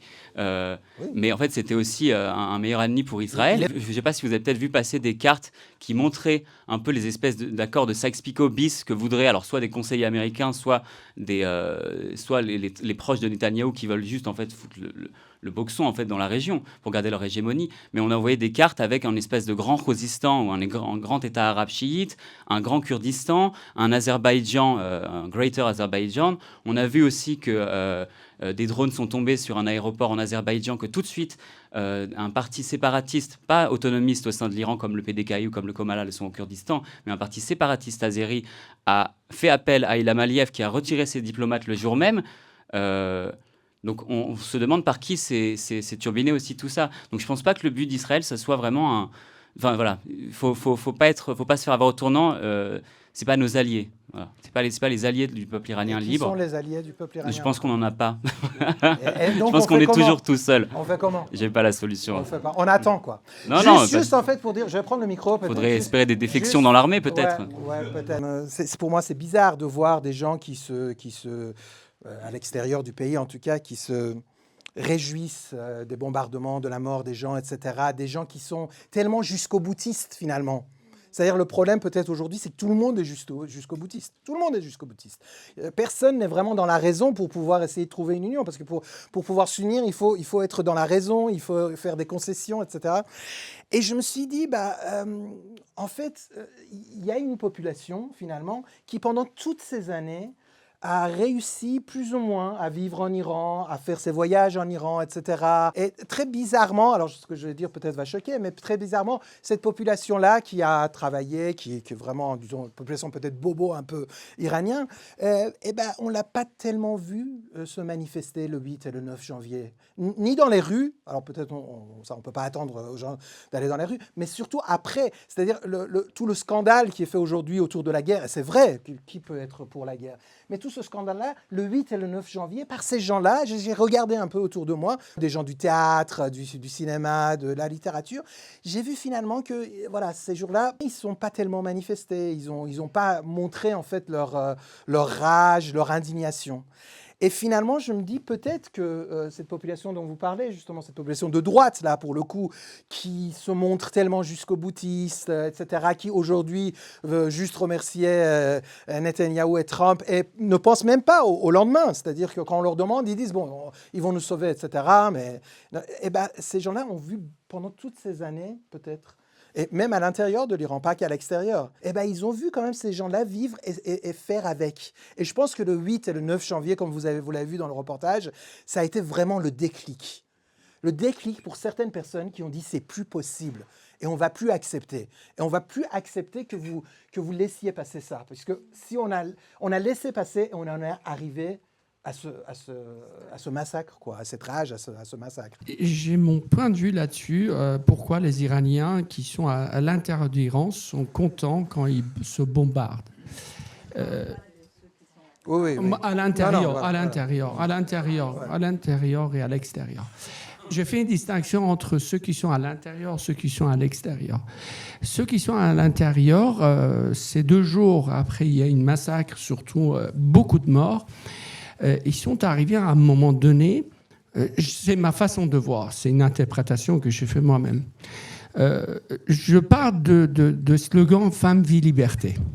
Les Iraniens, ils ont crié « Femme, vie, liberté ». Les femmes, plus ou moins, elles ont obtenu ce qu'elles voulaient, pas totalement, mais en partie. En partie dans certaines grandes villes. Les grandes villes, ils ont obtenu ça. Et maintenant, c'est la deuxième phase, c'est la vie. Je précisais. La vie. Préciser qu'elles n'ont pas obtenu ce qu'elles voulaient. Pas totalement. Voilà. Je dis non, pas totalement. Même pas du tout. En fait, elles se révoltent. Elles se révoltent. Voilà, oui, les femmes, ils sont révoltées. Obtenir ce qu'elles veulent, c'est que la loi change. Je dis pas totalement. Je dis pas totalement. Je précise pas totalement. Pas totalement, mais il y a une certaine libération qui a été faite. Il y a beaucoup de femmes qui ont résisté. Ils ont dit basta, ça suffit, on ne veut pas de ça. Elles ont réussi en point. Deuxième pas, c'est la vie. On a vu que les gens qui ont perdu leurs enfants, leurs parents, ils dansent ce moment de deuil parce qu'ils veulent vivre. Et je pense que les Iraniens aujourd'hui qui voient le bombe qui tombe sur leur bureau, c'est fête la vie parce qu'ils disent c'est la fin de ce bureau, on va fêter. Par contre, les Iraniens qui sont à l'extérieur, ce qui m'étonne, il y a des choses qu'on ne voit pas. Quand vous parlez de motivation de Trump, je ne sais pas, je pense que vous avez tous vu l'interview qu'il a fait dans l'avion, dans Air Force One, quand le journaliste lui a posé la question « Est-ce que les cartes d'Iran vont rester les mêmes ?» Il a dit que je ne sais pas, peut-être pas.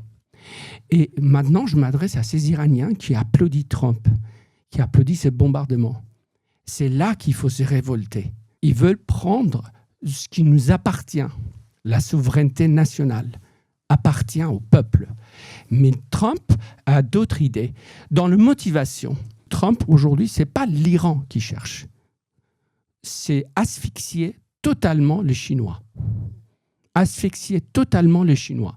Je pense que cette guerre va finir. Peut-être que je me trompe. Peut-être. Le 30 mars, Trump, il va en Chine pour discuter avec les Chinois. Peut-être c'est à ce moment-là la guerre va s'arrêter. Peut-être c'est à ce moment-là. Aujourd'hui, la plupart du pétrole de Chinois venait de Venezuela. Et deuxième fournisseur, c'est les Iraniens. Autre chose qui est arrivée, les Américains, ils ont suspendu l'interdiction de vente des pétroles russes.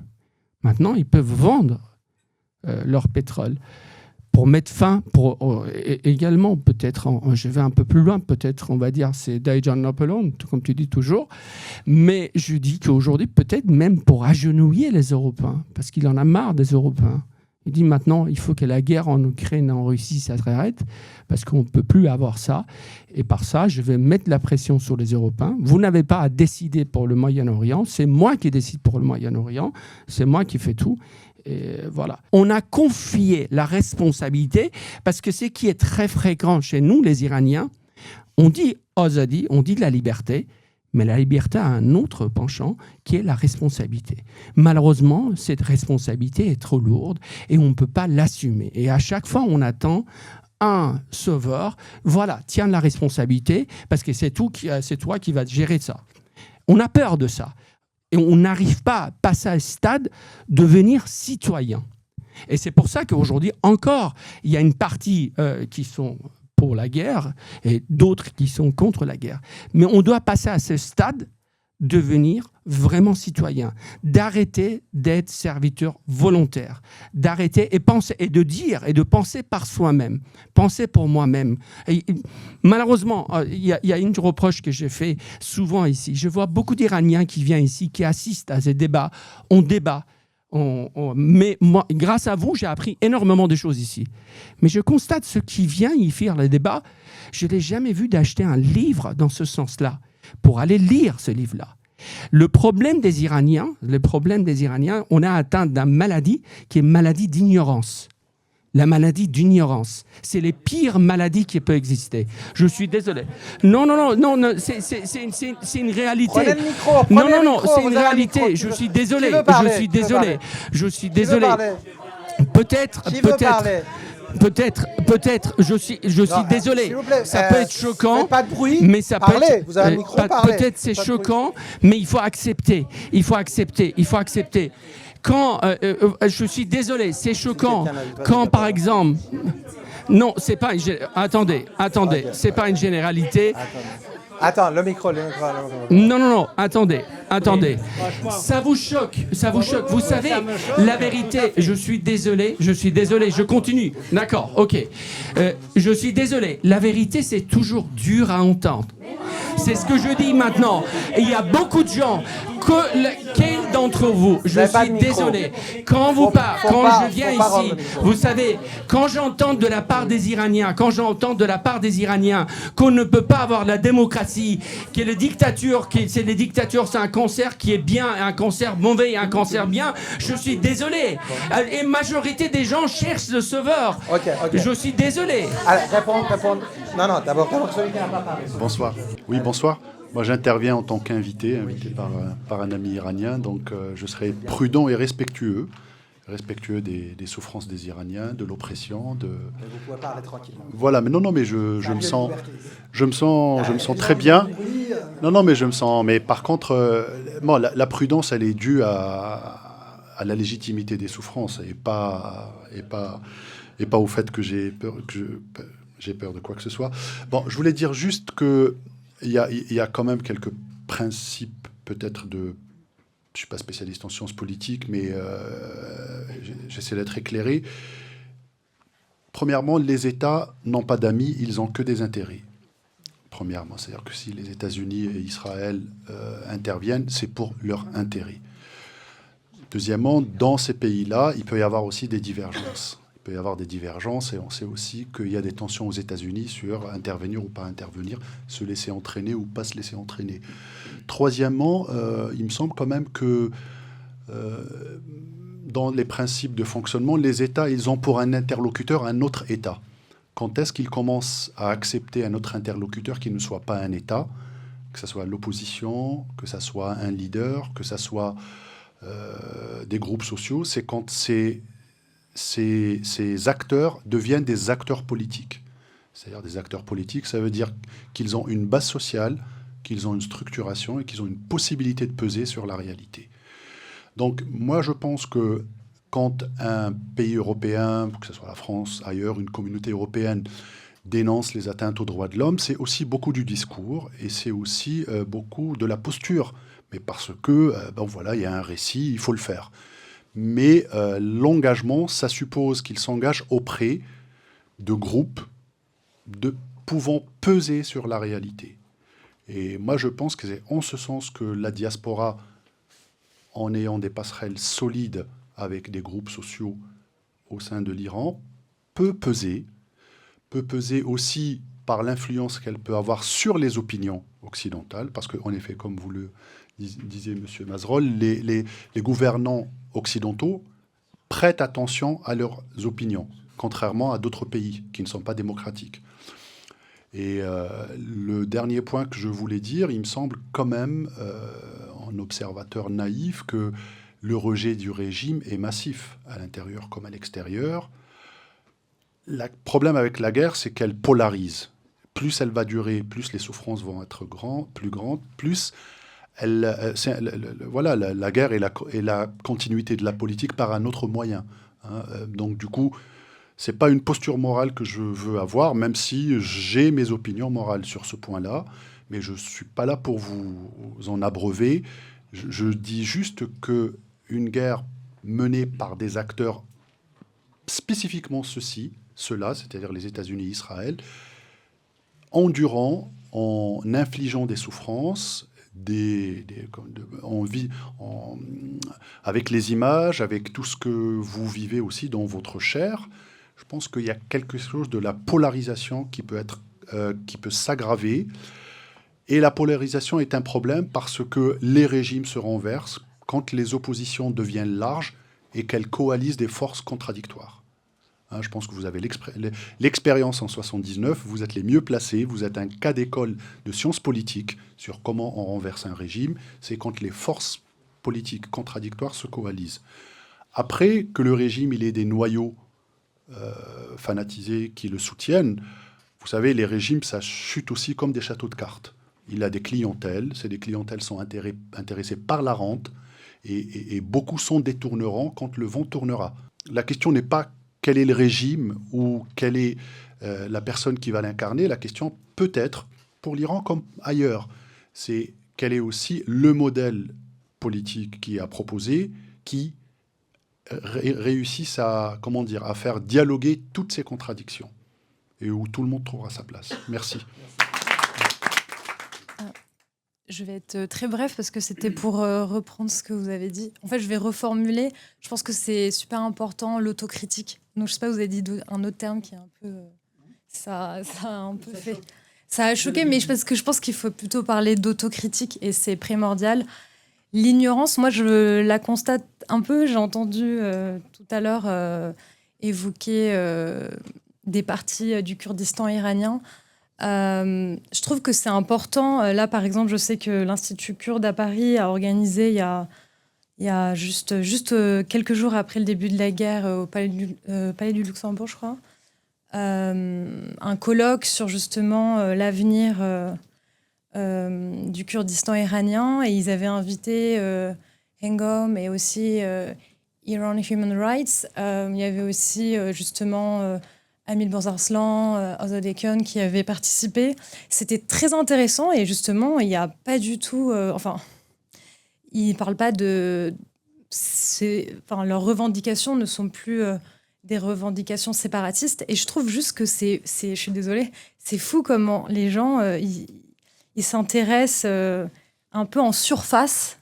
Et c'était intéressant quand vous avez dit oui, ils lisent pas de livres, etc. Mais c'est même au-delà de lire un livre ou pas le lire, on est à Paris où il y a quand même des organismes qui organisent des colloques à ce sujet. Moi, je suis très intéressée par la question kurde, donc je m'informe par rapport à ça. Mais je vois bien que chez les autres, dans la diaspora iranienne, on s'intéresse pas vraiment à ça et je trouve que ce peuple il est extrêmement discriminé parce qu'encore aujourd'hui les gens ils disent tout et son contraire alors que sincèrement il fallait juste se rendre il y a c'était même pas 10 jours à un colloque qui parlait de ça. Là on parlait de faire union, mais en fait c'est au-delà, avant de s'unir, en fait dialoguer, et ça pourrait être intéressant pour un prochain débat. De peut-être parler justement de ce pays qui est l'Iran, avec toute cette qui est multiethnique. Alors, pour revenir à la guerre, moi, la première, je regrette qu'on ne soit pas unis. Moi, je ne comprends pas que tous les Iraniens ne puissent pas faire une grande chaîne humaine dans Paris et faire un truc avec un drone qui passerait, qui nous prendrait, et faire un effet visuel peut-être. C'est interdit à Paris, le drone. Voilà, non, mais admettons, on irait à la campagne. Mais je ne comprends pas.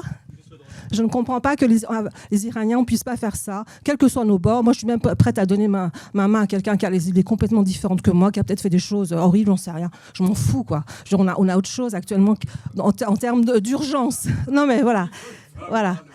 Alors après, pour revenir à la guerre, moi, j'ai envie de dire, enfin la guerre, au bout de 47 ans, parce qu'il y a 47 ans en Iran, quand moi j'ai commencé à entendre un mort les États-Unis, un mort Israël, je dis mais oh là, c'était tellement différent de l'Iran que je connaissais moi à l'époque. Et je dis mais enfin où on va, c'est quoi ces gens, pourquoi, comment. Et je dis au bout de 47 ans, ça y est, on y est. Et on n'a pas employé un mot ici, c'est le nucléaire. Il y a quand même un point important en Iran. C'est une puissance qui est en train de, bon, vous savez mieux que moi. Et ça fait peur. Et heureusement que ces imbéciles, enfin, on ne va pas le laisser avec ce pouvoir nucléaire. Donc, pour moi, je ne comprends pas qu'on soit anti-guerre dans cette circonstance. Voilà, c'est tout ce que j'avais à dire. Bonsoir. Je m'appelle Soel Rassouli. Donc, en fait, je vais directement au sujet. Avant, je remercie donc Tinouche, Mathie et puis tous les gens qui viennent ici, qui organisent donc ces événements. Je vais directement dans le sujet, guerre ou pas. Le problème, c'est qu'on est dans une contradiction. Les Iraniens sont divisés parce qu'il y en a qui disent il faut faire la guerre, il y en a qui disent qu'il ne faut pas faire la guerre. Voilà. Donc, quoi qu'on dise aujourd'hui, que ce soit, on est pris dans une guerre. Et là, quel que soit donc les circonstances, on est obligé d'attendre, voir, parce que c'est pas nous qui avons décidé, c'est pas nous qui avons commencé cette guerre, c'est donc les deux puissances et puis la République islamique, parce que à l'époque, pendant la guerre Iran et Irak, les gens se souviennent, à la fin de la guerre, Khomeini avait la sagesse d'accepter la résolution de l'ONU. 598. Et du coup, ils se sont parvenus à des accords, tout ça, entre l'Iran et l'Irak. Voilà. Donc, sauf que son successeur, qui était donc Khomeini, qui est heureusement ou malheureusement mort, malheureusement parce qu'il n'a pas été traduit devant la justice. Donc, c'est ça. Mais bon, après, voilà, donc ça... sa vie est terminée ainsi par les Israéliens, par les bombes. Si cette guerre s'arrête aujourd'hui même, sans qu'il y ait, que le régime tombe, on va avoir des gros problèmes parce que le régime va se venger contre cette population qui danse, qui sont contents, qui appellent, qui protestent contre ces régimes. Donc, on va avoir un bain de sang encore.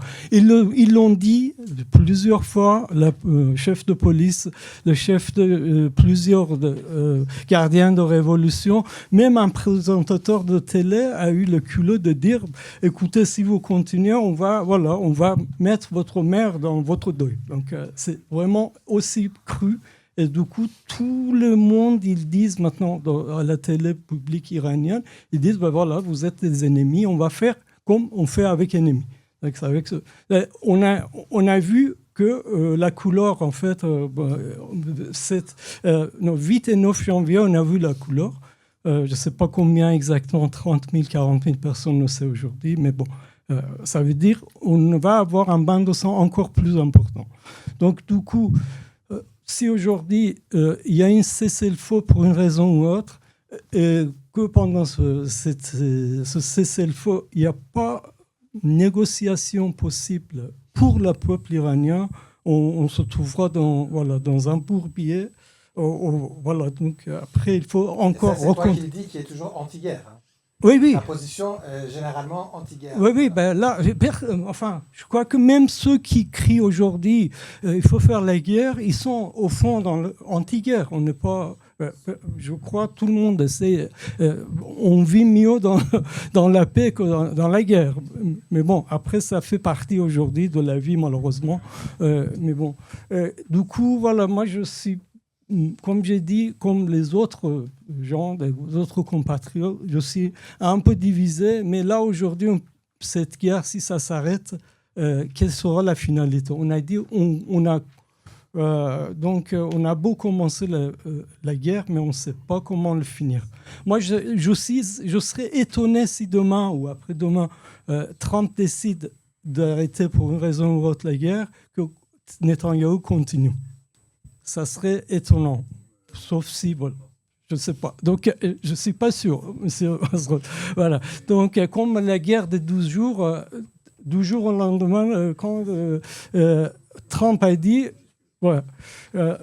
Ils ont arrêté net la guerre. Donc voilà, il y a eu un cessez-le-feu, sans accord, mais bon, c'était un cessez-le-feu. On a parlé beaucoup de chirurgie, des chirurgiens qui veulent guérir un malade. Et lui, il dit, au lieu de chirurgiens, il y a des bouchers qui sont en train de le faire, donc de s'occuper de ce malade. Donc on n'a pas vraiment, on est dans les mains de...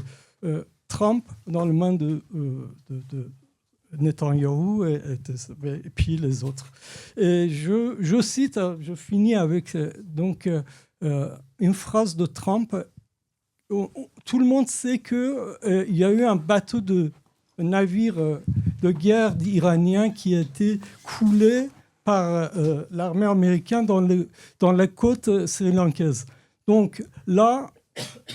Dans cette côte, en fait, Trump a dit j'ai demandé pourquoi on n'a pas occupé, on n'a pas pris ou occupé ce navire. Et la personne, visiblement le commandant de la marine, a dit on l'a fait couler, c'est plus amusant. Bonsoir à tous. Au début, vous avez dit que vous pouvez parler sans avoir peur, mais je ressens la peur dans tout mon corps. Je suis iranien, mais je me suis dit, je me lance.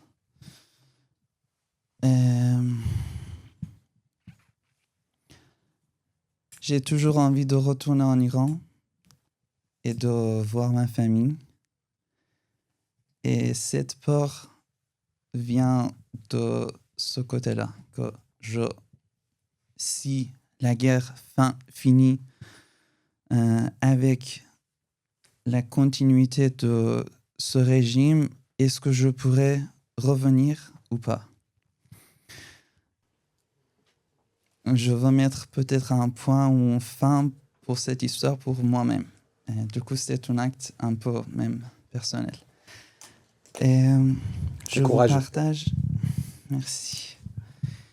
Je vous partage plutôt les points qui me provoquent. C'est que autour de cette guerre, l'Israël et les États-Unis veulent quoi exactement de cette guerre? Quand on parle de la guerre, comment on définit cette guerre? Guerre que l'on souhaite ou la guerre qui est en train de se passer? La guerre désirée, pour moi, peut-être c'est une guerre qui aide le peuple pour arriver à mettre fin à ce régime, la République islamique. Mais si cette guerre va continuer et va détruire, par exemple, l'avenir du peuple iranien, non, je serai contre, totalement. Et je sais pas, j'ose de dire que je sais pas. Et on parle de l'intérieur, oui, l'intérieur du pays. Comment on peut parler de l'intérieur du pays? On peut oser justement de donner notre avis personnel. Il y en a en Iran qui sont contre et il y en a qui sont pour la guerre. Et chacun a ses raisonnements, a son raisonnement. Et justement, c'est bien qu'on évite peut-être de généraliser les choses et vraiment oser de regarder et de donner notre avis personnel et prendre la responsabilité de notre parole. Et vraiment, quand il y en a des gens qui sont sûrs et certains de dire que je suis contre ou je suis pour moi, c'est vraiment une question. Comment on peut être autant sûr du résultat de cette guerre? Vraiment. Et moi, ce que je ressens actuellement avec cette guerre, c'est l'espoir, c'est la peur, l'inquiétude, la tristesse, et aussi il y a un côté du plaisir. Je ne peux pas ignorer, car quand je vois, ça me rend toujours triste de voir que les gens morts, mais quand même quand je vois que la puissance et le pouvoir de ce régime s'affaiblit avec quelques attaques, ça me fait plaisir.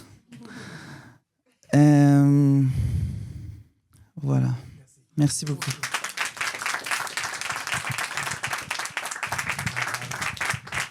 Oui, juste un mot.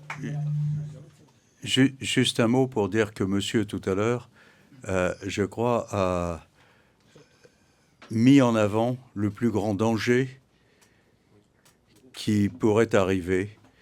C'est-à-dire que pour des raisons à la fois économiques et de politique intérieure, Donald Trump finisse par déclarer que cette guerre doit s'arrêter. Alors, on ne le sait pas, hein, parce que ce que pense Trump, on est là sur... Mais c'est un peu, malheureusement, tout à fait arrivé. Et qu'à ce moment-là, il trouve dans le pouvoir iranien actuel des gens qui lui permettent de dire, voyez, on a mis fin à cette guerre et on a gagné. Et évidemment, le pouvoir iranien pourra dire exactement la même chose, parce qu'encore une fois, avoir tenu en échec les États-Unis et Israël, ça n'est pas rien. Je ne crois pas que Netanyahou seul pourrait continuer la guerre, d'abord parce qu'il a besoin d'armement américain, ça c'est une première chose. La deuxième chose, c'est que Israël est quand même un pays démocratique et que les Israéliens ont terriblement souffert de la prise d'otages après le 7 octobre, l'envie de se défendre évidemment, mais l'idée d'aller faire une guerre qui ne donnera rien si Israël est seul à faire la guerre peut quand même amener peut-être, espérons-le en tout cas, une évolution au sein de la démocratie israélienne. Voilà. Pour finir sur une note moins grave, monsieur, si les Iraniens sont ignorants, rassurez-vous, c'est une maladie universelle. Et enfin, si vous me permettez cette gauloiserie pour alléger un peu le climat, est-ce que vous avez une idée, une réponse possible à la question suivante? Est-ce que le nouveau guide, est-ce que son nom est inclus dans les dossiers de l'affaire Epstein? Très bonne question. Merci beaucoup. On finit sur ces bonnes paroles. Merci d'être venu. On va être la semaine prochaine, en fait. On part demain à Porto pour en Portugal. Et la semaine prochaine, on sera ici vendredi pour donc une rencontre. Et dimanche, pour Nowruz, en fait, on organise juste cette année un concert dont vous trouverez ici l'affiche. Donc, dimanche à 18h, il y aura un concert. Et si vous... Donc,